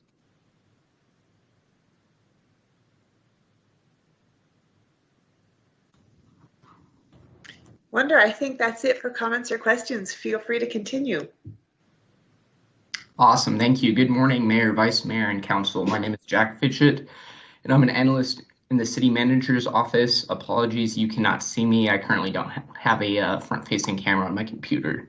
That's okay, Jack. And also, if you don't mind sharing 2 words with us about what you're like in personality style. And I also want to check in. It looks like we have 5 more minutes left for this segment, which includes minimum wage assessment, CARES funding, and compensation. Do I have that right, or do we need a little wiggle room? Because we have wiggle room. What are your thoughts, Jack? I think this particular presentation that I have is just 2 slides, and I think I can get through it in about 5 minutes. So we likely will need more time to get through the rest of the segments. Okay, great. Thank you. 5 minutes. Take it away. Awesome. Thank you. So this morning I have a very brief presentation for you related to our city's minimum wage and how some recent state legislation has affected our budget planning. So as a reminder, the city's current minimum wage is $13 per hour. However, that will be increasing to $15 per hour on January 1st of the new year. The state minimum wage is $12 per hour currently, and will likely be increasing to $12.15 per hour on the 1st of the new year as well. That is a $2.75 difference between the state's minimum wage and the city's. So why does that matter? Well, during the 2019 state legislative session, the legislature passed House Bill 2756. What this bill essentially did is allowed the state to assess a municipality or charge a city for state services if that municipality has a higher minimum wage than the state. So in other words, since the city of Flagstaff has a higher minimum wage, state agencies can essentially invoice us to pay the difference for their staff that has to be at our higher minimum wage. So the next two bullet points you see on this slide were the estimated assessments that we expected from all state agencies operating within our municipal boundary. What is important to know here is that we were not actually assessed either of these amounts over the past 2 years. Now we can speculate to why that is, but the potential main reason for not receiving an estimate in 2019 was likely because the state needed to assess us by August of that year. And given that this was brand new legislation at that time, many state agencies did not actually submit a request for payment because they had roughly 1 month to do so after this bill was passed. And so we kind of skated out of that 2019 assessment. The likely reason why we didn't receive an estimate this year could be due to a number of different explanations. The two most likely, though, is that the state legislative session effectively ended in March of this year due to COVID, and therefore our legislatures did not have time to pass what we would consider a normal budget that would have included this assessment, but rather a skinny budget that was composed of some more major elements. The other potential reason is that due to the economic effects that COVID-19 has had across our nation, it could be that the state legislature did not feel that it was an appropriate time to bill us the significant amount due to the negative economic impacts that we are currently facing. Again, this is speculation, but what is important to know here is that we were not actually assessed for either of the two estimates you see on your screen. Next slide, please. So to understand this estimate in a bit more detail, last year we heard from about 15 state agencies that planned on providing estimates to the state regarding this assessment. The two major players in this assessment are Access and DES, who encapsulated the vast majority of this assessment, DES really being the key piece here. The other state agencies either did not believe they had anything to assess us, or it was a minuscule amount comparatively. So looking ahead to next year, given that we expected a $1.17 million assessment with only a $1 difference in minimum wage between the city and the state, we can estimate that our assessment this year could be far more significant with a $2.75 difference in our minimum wages. We will have a far better estimate to review around March of 2021. That is when these state agencies will be finalizing their estimates and submitting those to the Joint Legislative Budget Committee, or JLBC for short, which is really the budgeting arm of the state legislature. And then the Office of Strategic Planning and Budgeting, which is the budgeting arm of the governor's office, will begin to solidify those numbers in April as the state legislature gets ready to vote on a final budget. So that is actually it for my presentation, and I'm happy to take any questions or comments from council at this time. Thank you. Thank you so much for that, Jack. I'll let you know if any comments or questions come in. But if you don't mind, will you share 2 words with us that you feel like perhaps describe your personality while we wait? Yeah, thank you, Julie. I think maybe not 2 words, but like teamwork oriented or cooperative and dedicated.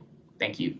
Perfect. Those are lovely. Well, thank you so much for your presentation. There is one question. Vice Mayor Daggett. Thank you.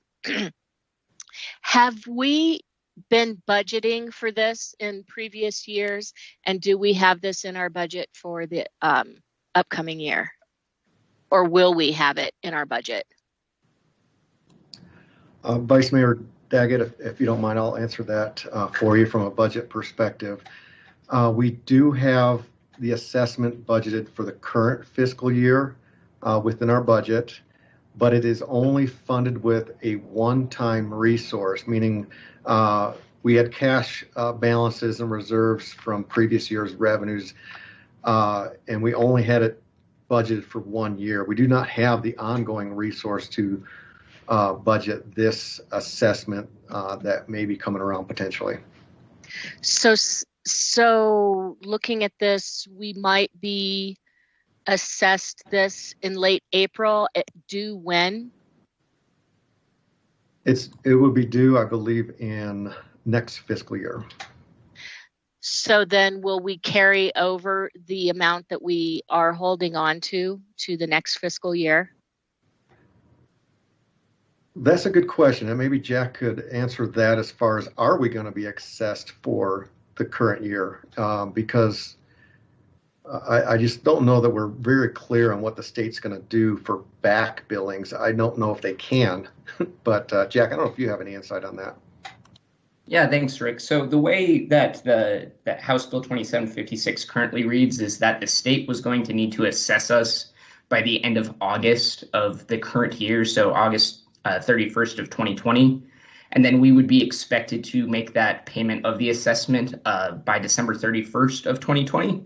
And since we were not assessed in August, we can speculate that we will likely not receive that, but that remains to be seen since this is new legislation and we're not really sure exactly what the state is going to do in regards to this or what they could try to do. Just given that it's brand new legislation and we haven't had to actually experience a full-on assessment at this point. Thank you. Wonderful. Thank you all. So it looks like we may be ready to move on. Round of applause for Jack and also for Rick. And next section. Hopefully you can see my slide or my background and hear me. Yay. So Stacy Breckler-Nags, I'm the Grants and Contracts Manager, also do your disaster recovery. And my, I guess before I forget, my two words would be dedicated and team player. Been with the city 36 years, and so I would feel the dedicated works well. And I also go by Stacy BK a lot, so feel free to do that. So a little bit about CARES funding, and I'll be, this is just our one slide, it will be quick. All the funding is on a reimbursement basis. The CARES Act funding provided us $18.1 million. Those funds were restricted for airport operations and maintenance and personnel. They reduced the general fund and support for 4 years and provide an offset of dedicated revenues.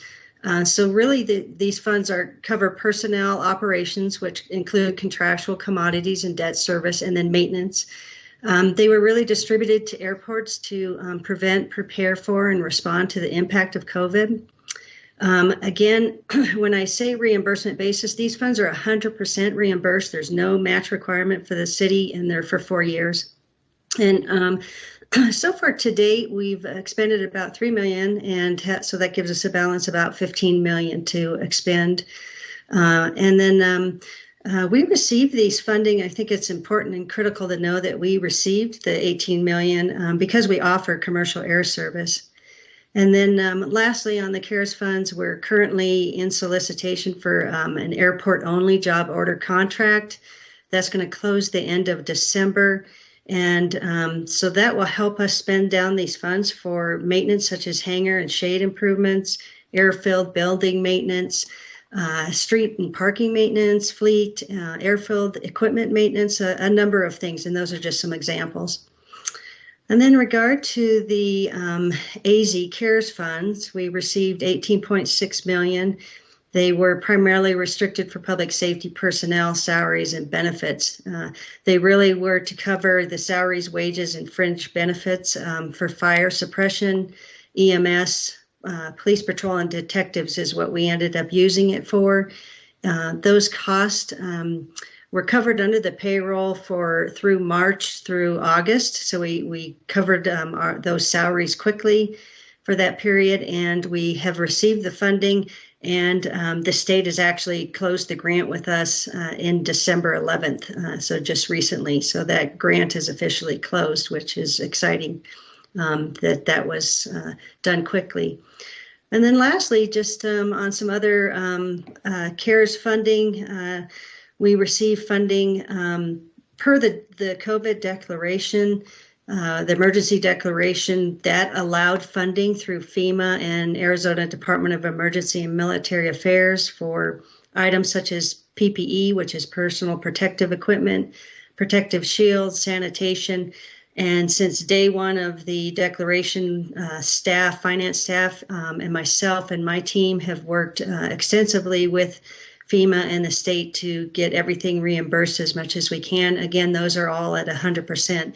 All this COVID funding was on a reimbursement 100% basis. We received about little over 1.1 for housing from HUD, from Housing and Urban Development, for Community Development Block Grant. And we have been aggressive in drawing those funds down and working with our local partners, such as the shelter services and housing, to get those funds expended and out in the community. Then we received about $65,000 from an emergency supplemental fund for police PPE from Department of Justice. Received a little over $145,000 for Department of Justice for Arizona Criminal Justice Commission for emergency supplemental funds. And those funds were really great to receive. We're a pass-through through the state, and they fund courts. They funded some prosecution overtime for backlog, things that have helped us in the courts as far as sanitation, PPE, and also police PPE. And then a couple more areas of where we received some COVID funding was we've received about $57,000 from FEMA for assistance to firefighters for emergency supplemental, again for fire PPE. And then lastly, a little over about $16,000 from Institute of Museum Library Services through the state, through Arizona State Library Archives and Public Records, for the library for such things as security cameras, virtual engagement equipment, toolkits. So quite a bit of funds recently, and we've been very aggressive in applying for any funds that are out there for the city to help offset our general fund and our projects. So with that, I think I am done unless there's any questions. Thank you so much, Stacy. How incredible. I don't see any questions or comments at this time, so thank you so much. Great. I'll turn it over, I think, to Jeannie. Great. All right. Good morning, Council. Good morning, leaders, and good morning, Julie. So my name is Jeannie Gallagher, and I'm the Human Resources Director for the City of Flagstaff. I've been here just a year this month and very happy to be a part of this amazing team. I'm going to spend just a couple of minutes talking to you about compensation funding. Although this is the last topic in this section, it is by far and away not the least important of the topics that we're talking about today. As has been mentioned earlier, the current fiscal year 2% cost of living adjustment has continued to remain on hold due to the recession plan. Again, as mentioned, we are hopeful that revenues continue to remain strong to the extent that we could release the COLA to our employees who are very much in need of a compensation increase. Coming before Council on January the 26th at our work session, I will be presenting along with my fellow members of the budget team compensation study recommendations. We have been participating, or we contracted for this compensation study just about a year ago. It's been underway, and we are bringing forward recommendations as it relates to various aspects of making the city's compensation program more consistent and more competitive. Jack talked about the minimum wage assessment. Well, the fact of the matter is, obviously the city operates in the city as well. And so we will be implementing, along with any other compensation matters, the January 1 minimum wage adjustment to $15 an hour, and then the July 1, 2021 minimum wage adjustment to $15.50 an hour.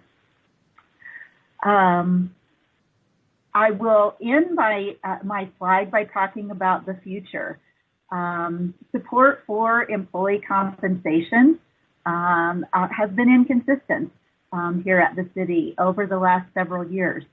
And this is strongly evidenced by the results of our most recent employee engagement survey conducted in 2019 that rated satisfaction with compensation the absolute lowest rated factor out of the survey. So we have some real opportunity to improve our recruitment and retention efforts for quality staff in this very competitive market. So looking to the future, we need to establish and maintain a competitive market position. We need to be committed to keeping employee compensation in our 5-year plans, in our budgetary outlooks, and not really be funding it with one-time funds each year, kind of based with on what's left over. We need to commit to merit increases for employees. Pay for performance is a best practice, and we really need to get ourselves back into that realm. And then hopefully having implemented the compensation study recommendations, we need to maintain those ongoing market adjustments so that we don't find ourselves in such a lag position again in the future. Hopefully, much of this will become more feasible by the very positive impact of the PSPRS unfunded liability situation having been so successfully rectified. And I'll just end my statements by repeating a statement that City Manager Clifton made just a few minutes ago.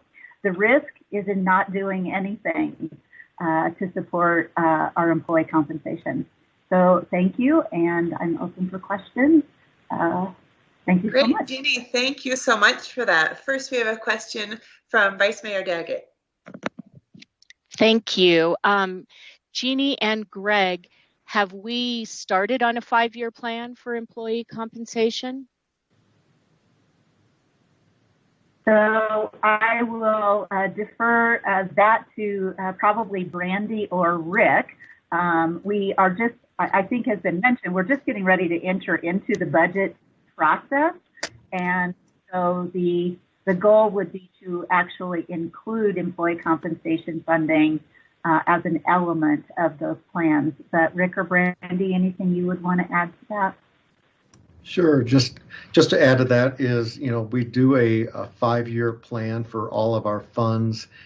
And, unfortunately, we have not in the past been able to provide ongoing resources to fund compensation. But it is our goal, as we build these 5-year plans that will be ran through the budget team and adopted by council this year, that we do put those things aside to assure we have those future resources and expenditure budgets for these compensation agreements. It's very difficult, with limited resources to fund everything. So it really becomes a balance of what we can do on an annual basis, but what can we plan longer term? So we definitely have a goal to build a bit of this into our plans in the coming years. Thank you. And I recognize the difficulty of having a balanced budget every year, but I'd just like to state my support for making sure that compensation and benefits are up toward the top of our priority list moving forward. Thank you, Councilmember Daggett. Actually, that's Vice Mayor Daggett, I believe. Perfect. And next, a comment from Councilmember Shamani. Thank you, Julie, and thank you, Ms. Gallagher, so much for your presentation. Yeah, and thank you, Vice Mayor Daggett. Wow, I fully agree. The survey, if council hasn't seen this, especially the new members, maybe someone from leadership can send that survey back out to the new council members. And I love for this to be back on the agenda again for council to review, the new council that is. The 440 employees that engaged in this survey, thank you to all of you, and thank you to our staff at the city. We have an amazing team of staff at the city, and I am so grateful for all of your efforts and your time being committed to our efforts as a city. I just think that this needs to be prioritized as well, as Vice Mayor mentioned, and would like to see further conversations about this, Council, as we go into the budget. We need to prioritize the well-being of our employees and take care of our own. And I really value our employees and understand that without all of you, we're nothing, right? So we need to take care of you and listen to you and empower you and make you feel valued, appreciated, and financially supported the way you deserve to be and need to be at the city. Thank you. Beautiful. And we have a comment from Councilmember McCarthy. Well, thank you. I agree with everything I just heard from the Vice Mayor and from Mr. Shimoni. I'd also like to point out that as we learned with the police department 3 years ago or so, that it's way more efficient to take care of our employees than it is to have them leave and then have to replace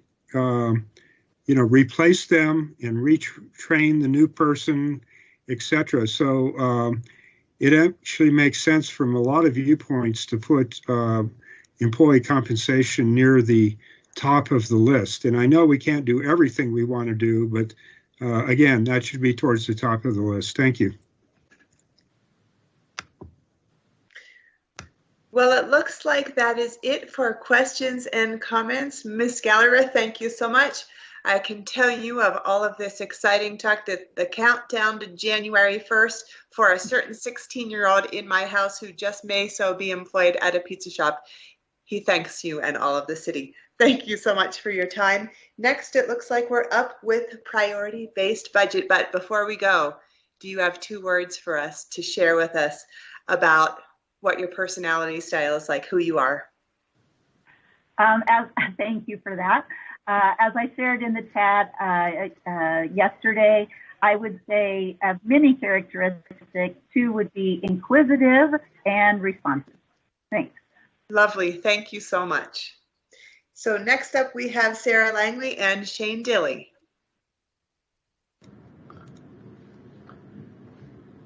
Morning, Council. Just to do a quick check-in, can you see and hear me okay? Yes. Great. And you have the presentation up ahead of you? Shane, yes. I just wanted to jump in. I know we have a video and Rick is currently sharing the screen. Rick, I just wanted to make sure you shared the screen, including your computer audio. That'll ensure we have no issues with the video. Thank you, Sarah. I just unshared and clicked that box, so I think I'm ready. Thank you. Thank you. Thank you, Rick. Thanks, Sarah. Those little technicalities really can gum it up pretty quickly, so I appreciate it. Good morning, Honorable Mayor and members of the Council. My name is Shane Dilley. I'm one of your Deputy City Managers, and I'm joined today by Ms. Sarah Langley in delivering this portion of the presentation to you. Ms. Langley serves as in the City Manager's office as one of our management analysts. And in addition to the many things on her plate, she plays a critical role in the implementation of the priority-based budgeting tool in our organization. Both of us are super excited to have this opportunity to engage you today on this important topic for the city and for our community, really. Both Sarah and I serve alongside Rick Tatter, our Management Services Director and Treasurer, Ms. Heidi Derryberry, our Assistant Finance Director, and Mr. Jack Fitchett, who you've just heard, also one of our management analysts in the City Manager's office, all serving as the core PBB implementation team for this project. I would be remiss at this point if I didn't duly recognize the Herculean effort involved in implementing this tool for our organization. It has required the helping hands of many, many people in our organization. Far too many to name here, of course, but you guys all know who you are, so thank you. Recognizing that we're the final act for the retreat this morning, Mayor and Council, we don't want to delay this any further. We'll get right into it. Next slide. Thank you. So, Mayor and Council, I used the image of a road here, both on this slide and the next slide, to emphasize the fact that we are currently journeying to an even higher elevation of service. Part of that journey involves this tool, the one we'll be talking about today, called priority-based budgeting, or sometimes referred to as PBB. Over the handful of slides ahead, Sarah and I will seek to provide council with a bit of a backdrop to priority-based budgeting. We'll try to provide you with a quick update on staff's efforts to implement PBB in our budget process. We'll then review with council our key community priorities and objectives and explain their importance in this PBB process. And finally, we'll explain to council some ways both council staff and the public can actually use priority-based budgeting during the budget process itself. Next slide. So as an organization comprised of professional women and men working for the betterment of the community, Team Flag prides itself in providing services to our community at a higher elevation. That's not to say, of course, that there isn't room for improvement.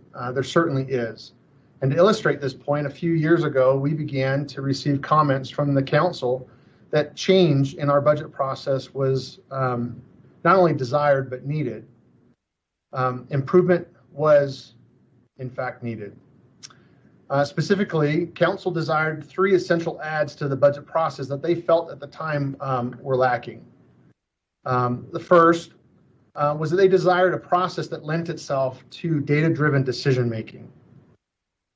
Second, they desired a process that ensured a clear alignment between the budget dollars being allocated and the priorities of the community.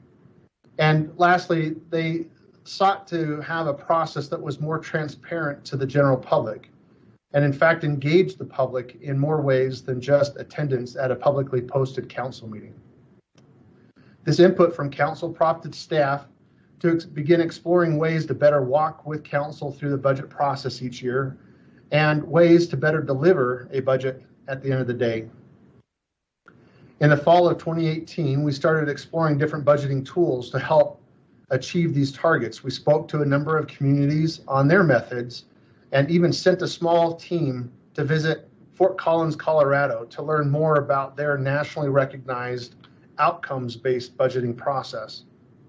Our discovery led us to a company called Resource X that provides a budgeting tool called priority-based budgeting, or PBB.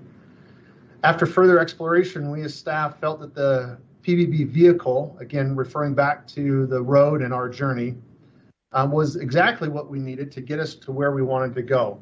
We pitched the PBB tool to council in the spring of 2019, and in May of 2019, the council approved the contract with Resource X, and we formally began this multi-year journey. That is captured in Action 1 on the slide in front of you. Action 2 was our first year of implementation. Again, a huge lift by the organization. Imagine taking our entire operating budget and breaking it down to the simplest unit, which is the service itself, allocating costs to all of those units or service programs, and then trying to score them in terms of how aligned they are with key community priorities. So it was a big endeavor, a huge effort, and we refer to Action 2 or our first year as a beta test year because we learned an awful lot, and we knew that there was some changes that we needed to make in order to make this tool work better for us as an organization for the community. That then brings us to Action 3. Mayor and Council, that's where we're at today. We are at the forefront of our effort to implement PBB in the upcoming budget process that we will engage council on over the next several months. However, we have the benefit of lessons learned from year 1. And on top of that, we have taken strategic and very thoughtful steps on how we engage the public in more meaningful ways in this process. Actions 4 and 5 are listed here as just these targets for us. They're in years to come, but we recognize the value of taking our key community priorities and objectives and creating a strategic plan that brings even greater focus as an organization and how we go about achieving those priorities and objectives. We don't have that kind of plan today, but we acknowledge it and the value of it as something that we can strive for again in years to come. And then under the overarching umbrella of continuous improvement, being the high-performing government that we are, we have an acknowledgement in Action 5 that we will always be striving to look for opportunities and ways to further expand our use of this PBB tool in our budget process and in our engagement with the community at large. Next slide. So Action 3 is where we're at. It has a community engagement component to it. As part of our strategy, we worked to engage the public. We worked with a vendor to create 2 videos. The first of these videos was created to introduce priority-based budgeting to the community and to explain what the city hoped to accomplish with the tool. I know that you'll hear more shortly from Sarah as she reviews and goes into a bit of a deeper dive on PBB, but we thought it'd be good on the front end of that to show you this video as a good overview of the PBB tool itself. So great. Let's show the video. Do you understand how the City of Flagstaff allocates budget dollars to the different services needed by our community? Would you like to provide input on how budget dollars are used? To make its budget process more accessible, the City of Flagstaff began a journey to allow budget decisions to be based on the needs of the community. To accomplish this goal, the city invested in a program called Priority-Based Budgeting. What is Priority-Based Budgeting, or PBB? PBB helps the City of Flagstaff make data-driven decisions to ensure resources are allocated efficiently and effectively and are aligned with the needs of Flagstaff's residents. Specifically, priority-based budgeting helps the city understand these 3 questions. What services does the City of Flagstaff provide? What does it cost to offer these services? Why is the City of Flagstaff offering these specific services? To answer the question, what services does the City of Flagstaff provide, city staff builds a list of services that it currently offers. Examples include snow plowing, grant management, or fire suppression. These are referred to as programs. The next question priority-based budgeting allows us to answer is, what does it cost to offer these services? To determine how much it costs to offer all of its services, city staff allocates each dollar spent to a specific program. This includes all staff time, materials, and equipment needed to run each program. Lastly, PBB allows the city to ask itself if the programs that are being offered are in line with the needs and goals of Flagstaff residents.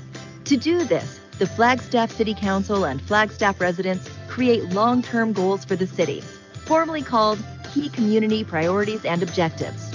In 2019, the City Council developed 7 key community priorities, each with their own set of achievable objectives. All of the programs are scored based on how well they align with and support the key community priorities and objectives. PBB allows the city to know exactly what services it offers, how much it costs to offer those services, and to evaluate if the services it offers match the needs of Flagstaff residents. Priority-based budgeting also allows for increased public participation throughout the budgeting process. If you would like to participate in the City of Flagstaff's budget process and help determine where your city's budget dollars are spent, please view the public participation video to learn how you can be involved. If you have questions about priority-based budgeting, please contact PBB at flagstaffaz.gov.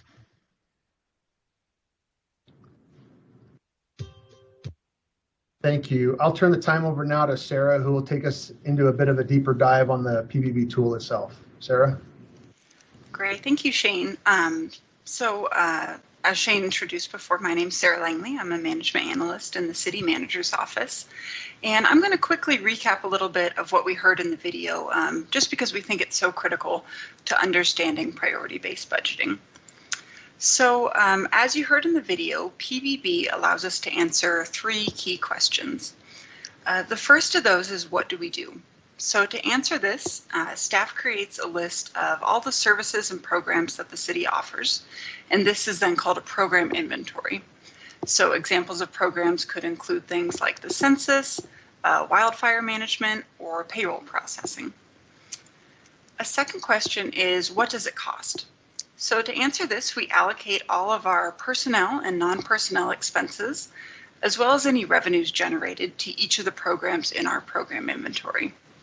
And this allows us to know how much it costs to offer each of those programs down to, the precise dollar amount. The third question is, do our programs align with our priorities? So to answer this, as was noted in the video, we need to score each of our programs based on how well they align with our community's priorities and objectives. So this really lets us know, if we're spending our resources in the areas that are important to our community. Next slide, please.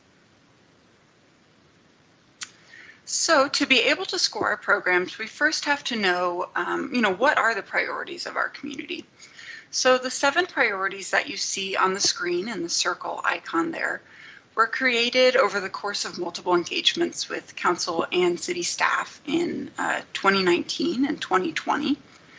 These priorities include things like safe and healthy community, sustainable innovative infrastructure, and environmental stewardship, to name a few. And these priorities really act as kind of long-standing pillars or guiding principles for the community, and it's unlikely that they would change that much or change that frequently. Next slide, please.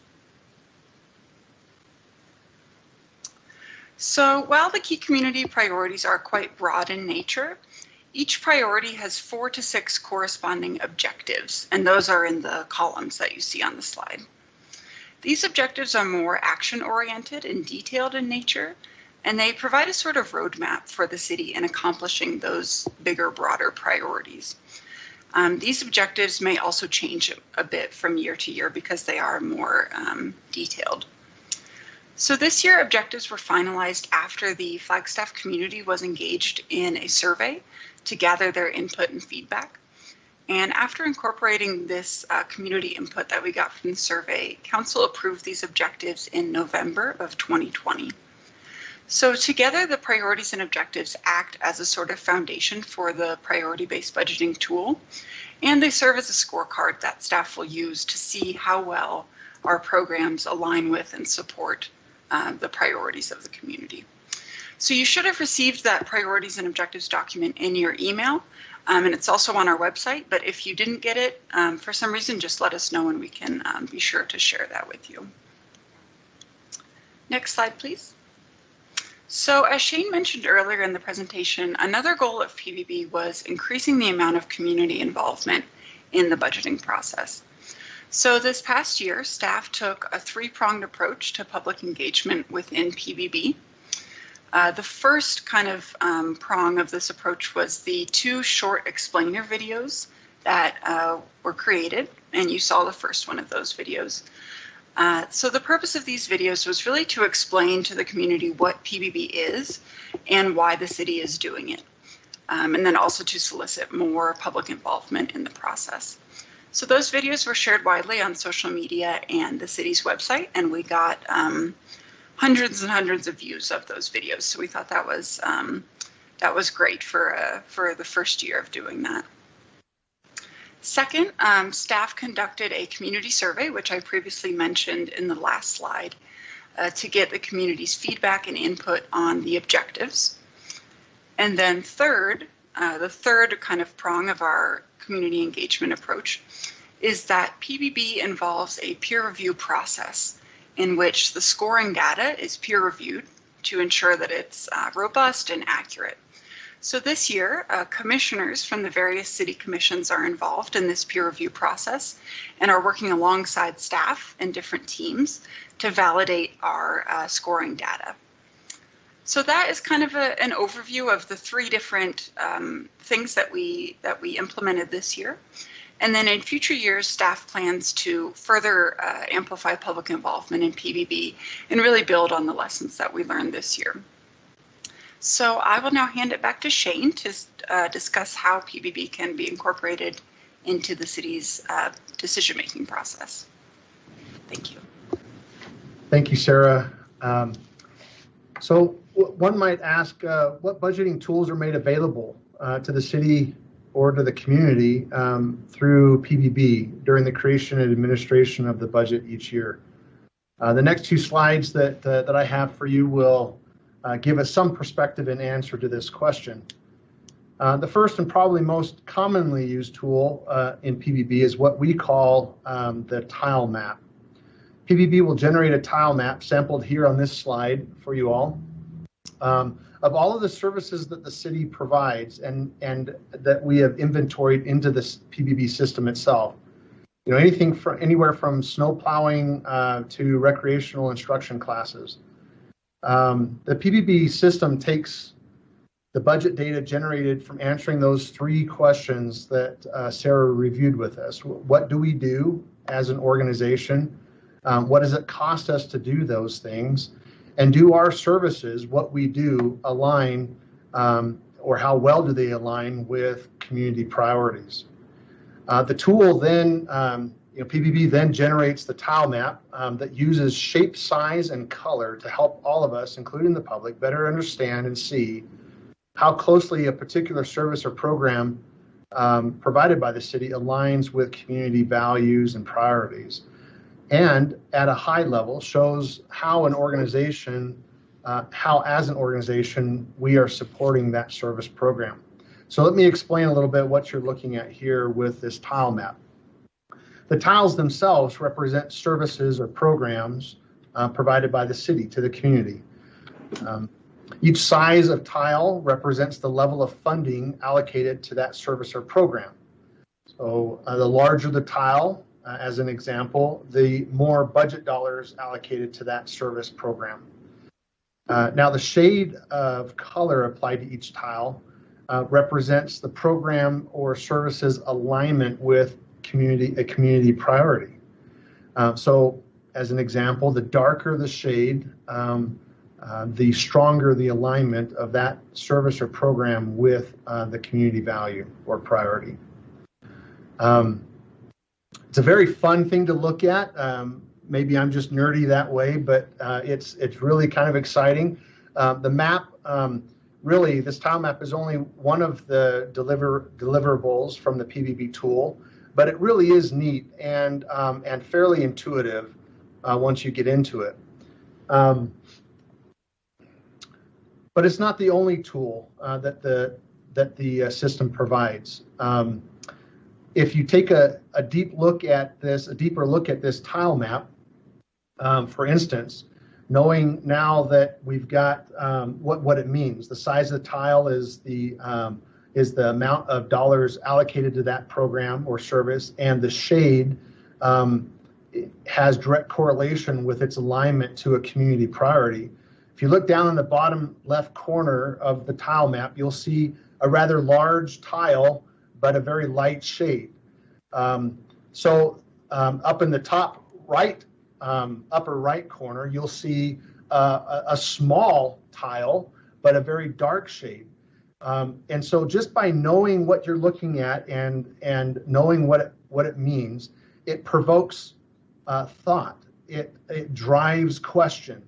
And that therein lies the real value of the PBB tool itself, because it does provoke policy level questions and it does drive data-driven decision making in our budget process. So if we can go to the next slide, please.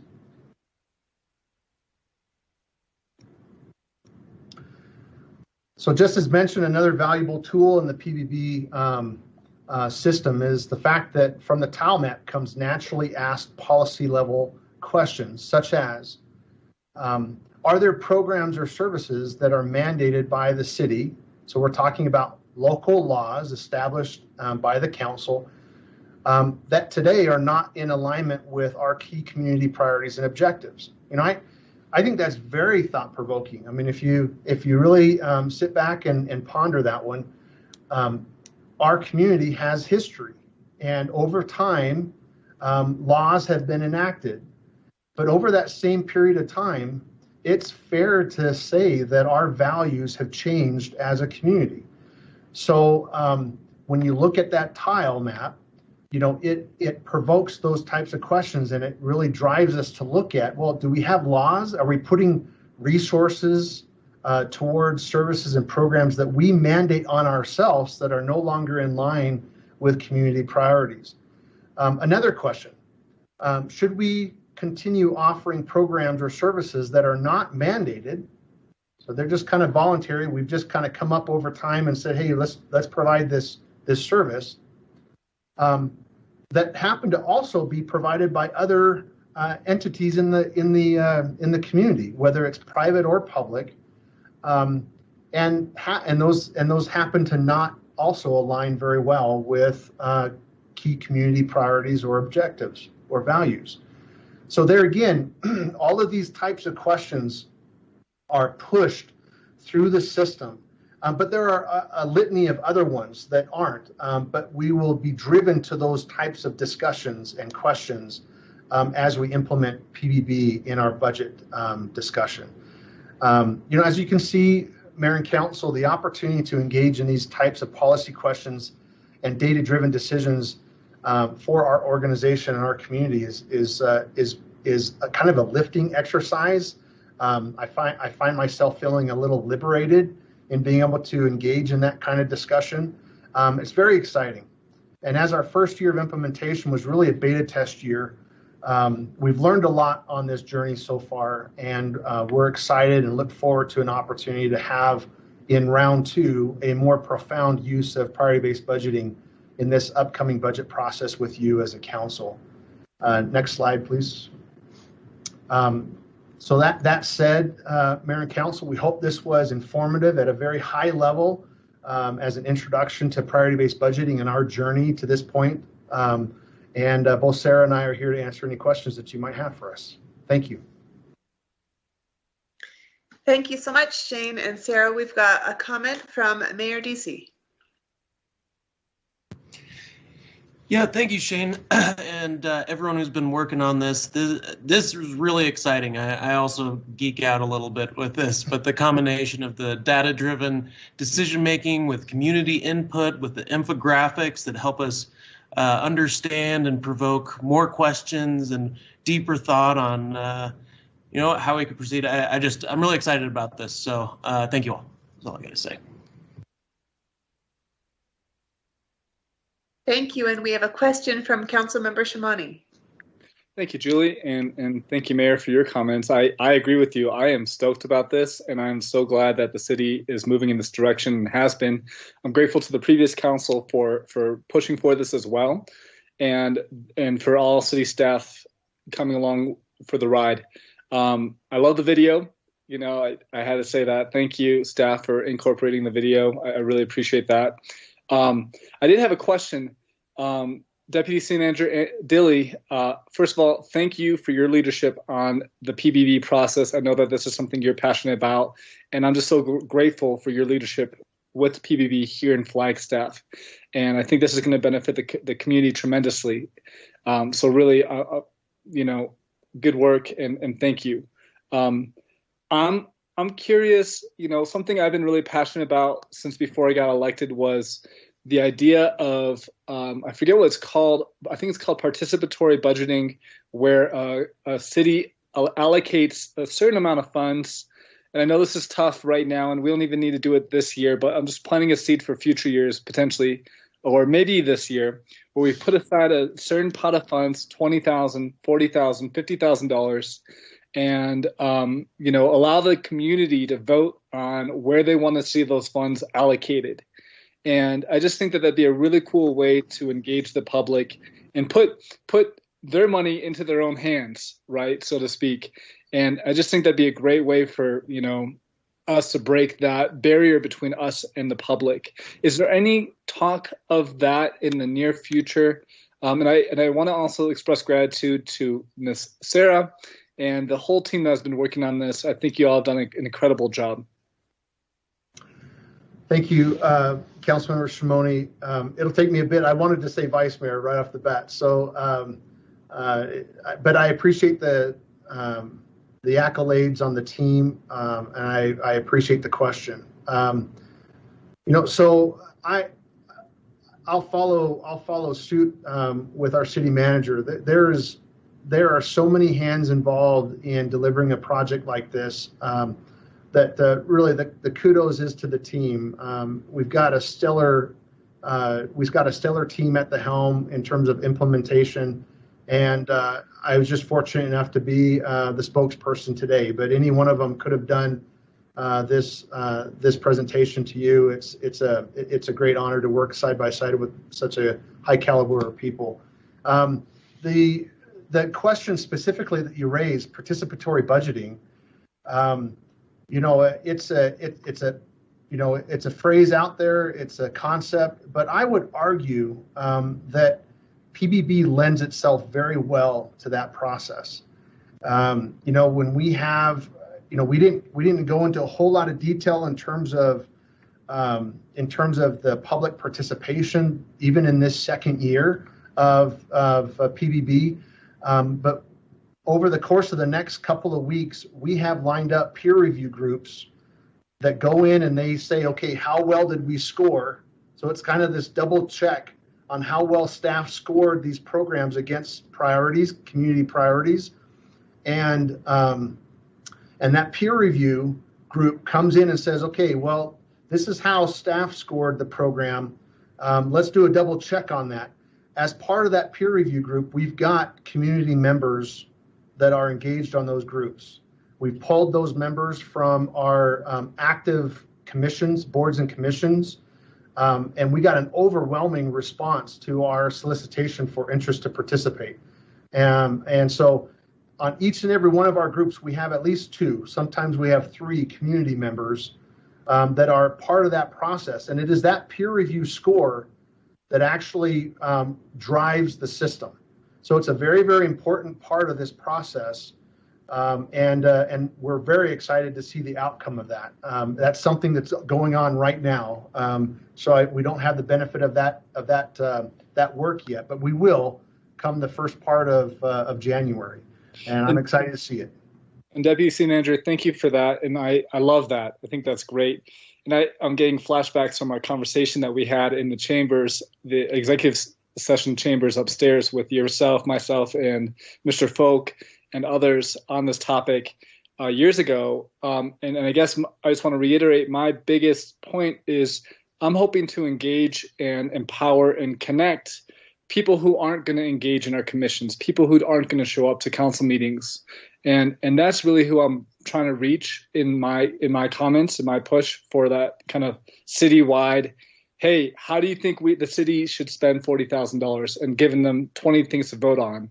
I love what you mentioned, but again, I think that there's a lot of people, including myself just a number of years ago, who have never been a part of a commission or even thought to be or wanted to be, that I'm hoping to kind of reach and kind of inspire, including young people, right, who could potentially vote on something that might not engage in a commission. So city manager, and I'm not trying to start, Julia, I'm not trying to go off in a rabbit hole on this, but I know that the city council has a certain amount of money that we allocate for city council projects. I'm almost wondering, obviously we can dive into this at a later conversation, but I'm wondering if council would be willing to take a portion of that budget that is allocated that you helped to establish, city manager, and utilize it in this. Anyways, just planting seeds. Thank you for letting me share that. And Deputy City Manager Dilly, again, props to you and your team on this great work. And hopefully, thank you. Thank you. Appreciate it, Councilman. Great. So it looks like that is it for questions or comments. Before Shane and Sarah, the two of you, leave us, Shane, would you mind, excuse me if I missed it, share with us your 2 words? And also, Sarah, I apologize, from yesterday, I have the notes from one of the Sarahs, but I think it was the other Sarah, about being inquisitive and kind. Shane, what are your 2 words? Listen, don't get frustrated, Julie. We have several Sarahs. We have several Jessicas. So it's and actually we have several Stacys. That's an easy one. Yesterday I shared 2 words. I think I'll stick with them. Mindful and dedicated were my 2 words. Perfect. Yes. Thank you so much. And Sarah? Julie, that was me yesterday. I am, in fact, inquisitive and kind. So perfect. Wonderful. Thank you so much. So wonderful presentation. Round of applause for you. And Manager Clifton, is there any other content that we've missed or that we need to sneak in with our extra 22 minutes of time? No, well, not to my knowledge, Julie. I just want to thank all the presenters this morning, like yesterday, keeping us on task and on time. And Julie, thanks for doing your part for the same. I don't believe we have other materials. I might go to my colleague Rick Tatter and say, Rick, is there anything you feel like we need to circle back on, or do you think we can check the box? As far as presentations from staff and budget team, we are set with everything we're going to provide today. The next section is turn inward to council for budget expectations. Wonderful. And we have a comment from Sterling Solomon. Thank you, Julie. Actually, I'll save my comment until the very end of the meeting. Thank you. Okay, sounds great. Well, then let's transition. How incredible. Let's transition to our last section of today's gathering, which is public comment. And Mayor Deasy, if you would like to, just as yesterday, Julie, have lead this section, and then I'll help us to wrap it all up. We've got a half an hour for this part. Julie? Sorry, yes. If I can just jump in a second. Our intention with this section, the council budget expectation, was to allow council an opportunity to provide budget team and staff some of their thoughts and expectations that they may want to see coming into the budget process that we are just opening up and having those discussions with council. These kind of conversations will help us develop what we bring forward to council in February, if there's certain things you want to have discussed. But we thought we'd give council that opportunity to turn it to you to get your thoughts and help us in that process. And then we'll go to public participation. Great, yes. So you're looking for input right now, yes? Yes. Great.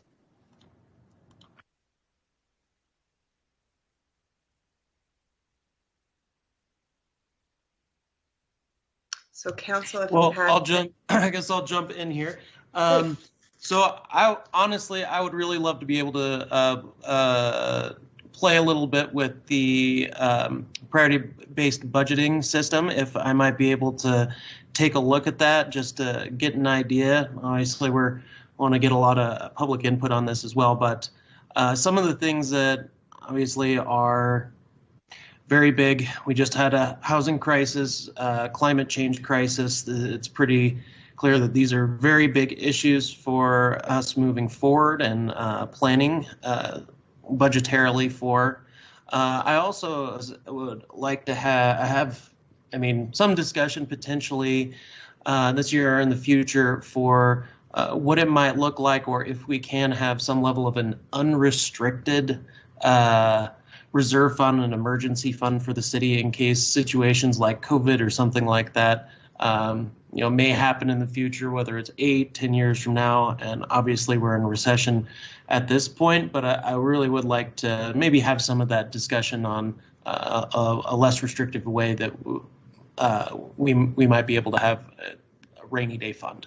So just a few thoughts. I have lots of thoughts, but.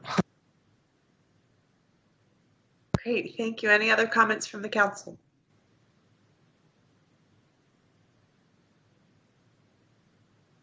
Thank you, Councilmember Shimoni. You know, I really hate talking as much as I do, and I'm trying to be more conscious. And council, I love for you all to jump in and share your thoughts.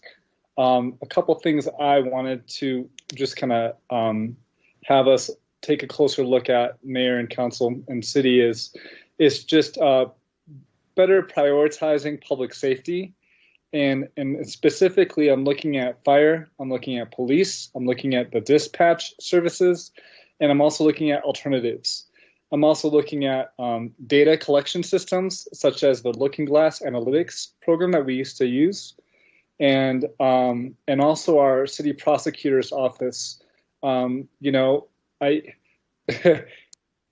to bite my whole, I'm going to hold back on all my thoughts and comments, but I really think that, given the Black Lives Matter movement and the momentum of the CJCC group and the local efforts that we have with our alternative response models, I think that these things will take some money, but yet in the end will save us a lot of money. So city leadership, maybe we can dive into some of those things and talk about how we're going to potentially fund these things if council does have the will to implement some of these larger alternatives that the community is asking of us. So, and also looking at, like I said, offices like our city prosecutor, which I know is seeing so many cases every day, and they're just, feel like they're just overwhelmed with the amount of workload that they have on their plate. So shout out to Brent Harris and his team, and also to you, Sterling Solomon, and your team.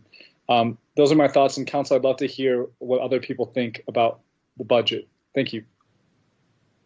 Great, thank you. And a comment by Councilmember Aslan. Morning again, everybody.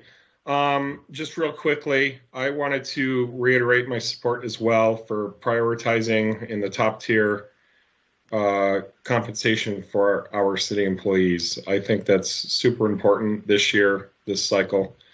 And it's something that we can focus on while we're laying low in other areas.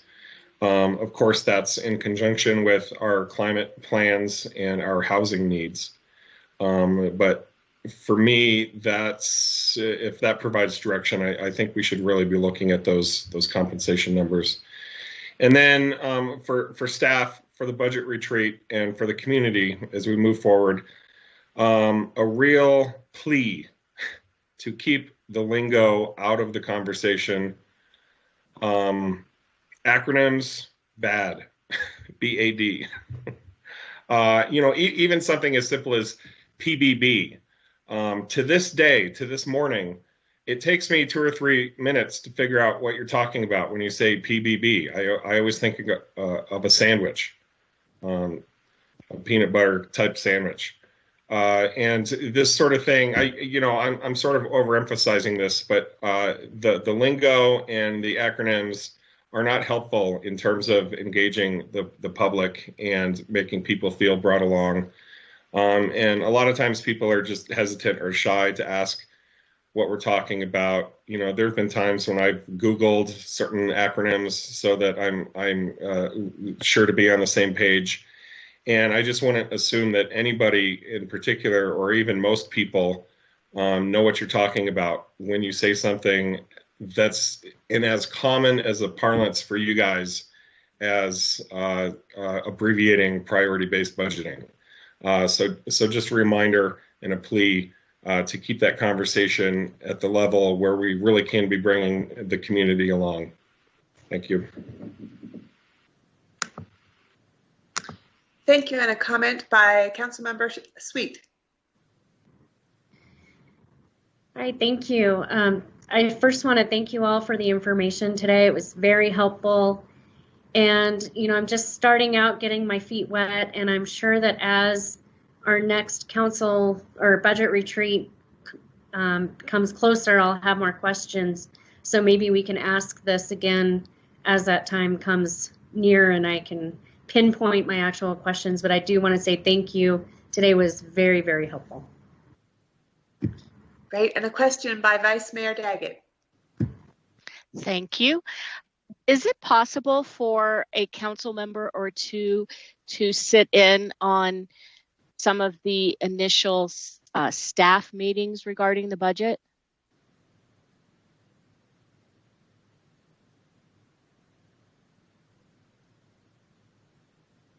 I'll jump into that one. I think it's always possible to do that. And thank you for the interest. We have a lot of meetings. So I just want to prepare you for that. But we, we're quite happy to have council engagement at the front end, but it is a fairly laborious process. Thanks. Can you rank them in terms of entertaining? Yeah. And then I could just come to the better ones? Absolutely. Anything involving Rick Tatter is going to be entertaining. Yeah, if available, I would like to sit in on some meetings and just watch the process.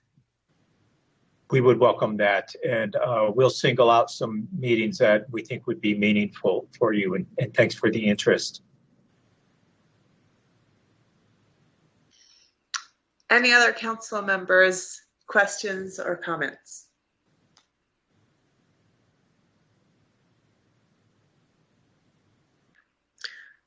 Okay, so with that, in regards to the budget, I think it's a wrap. It looks like that. So as we are then transitioning into the public comment section and the wrap up, Mayor Deasy, will you take it away? Yeah, thank you, Ms. Lancaster, yet again for keeping us well on time and running an efficient meeting. Yeah, I guess at this time, Ms. Salzberg, do we have any public comments today? No, Mayor, we have not received any public comment requests. All right, well, it then looks like we are all finished up here today. Thank you all. Wonderful. So before we all run off to go have our PBB sandwiches for lunch, is there anybody who feels inspired to give some words to the council? That you've got the council here, right here and now. They've just fully formed. They're about to move forward. If you do, if you wouldn't mind putting a comment, a C, into the chat, and then we'll highlight you and have you say any words, only if you feel inspired, no pressure. And at the same time, while people are thinking, I would just like to take this time to especially thank the key players who made this possible. And oh my goodness, being your outsider, I want to tell you, this was such a smooth process, or so it seemed. So let's give a shout out and a thank you to CJ Perry, Stacy Salzberg, Greg Clifton, all the presenters who they put hours of work into presenting such a professional and quality presentation for you. So we're all giving rounds of applause. And yes, please give it. And then I think there were some comments in here. Sterling, would you please share a comment? Thank you so much, Julie. No real words of wisdom for the council other than I really look forward to working with you. I felt this has been a great way to kick things off and really appreciate the city manager for putting it together. Appreciate you, Julie, for your facilitation of it. Again, look forward to working toward great things with the group. I indicated earlier I wanted to comment because in my presentation and in my work, I rely heavily upon my staff and my team. Wanted to give a shout out to Kevin Finsel, who helped with some of those slides I stole from a previous presentation. He had great information that I was able to share with you that Kevin puts together. I feel like I have to give credit where credit is due. Likewise to Stacy Salzberg, she shared some of her information. It's a great collaboration, and I think that's just a pattern for how we're going to continue to work together in the future. Thank you all. Wonderful. And we know that the city is a strengths-based organization. This council is a strengths-based organization. As we are wrapping up, just so we can see your incredible faces and hear your incredible voices just one last time, would each council member mind sharing, as you're moving forward into this year of 2021, would you mind sharing a word in the culture you're wanting to create within the council? It might be the same that you brought in yesterday, or it might be something new. And if you don't mind, if I just put you on the spot, so that I'm just going to go in order of the list that I have here. One word of the culture you want to create within the council. And if you need 3 words, you can have it Mayor DC, how about you? Oh, just one word. How about, I don't recall what I used yesterday. Let's say visionary. Visionary, beautiful. Vice Mayor Daggett? I'm going to say several. Efficient, effective, respectful, and professional. Lovely. Thank you. Councilmember Aslan. So much for rule following, Vice Mayor. I'm going to stay within the parameters, but I'm going to use a word with a double meaning because I'm clever that way. Electrifying. Thank you. Wonderful. Councilmember Shimoni. I'm going to use the same one I used yesterday, synergy. Thank you. Councilmember Sweet. I'm going to say teamwork. Thank you. Councilmember Salas.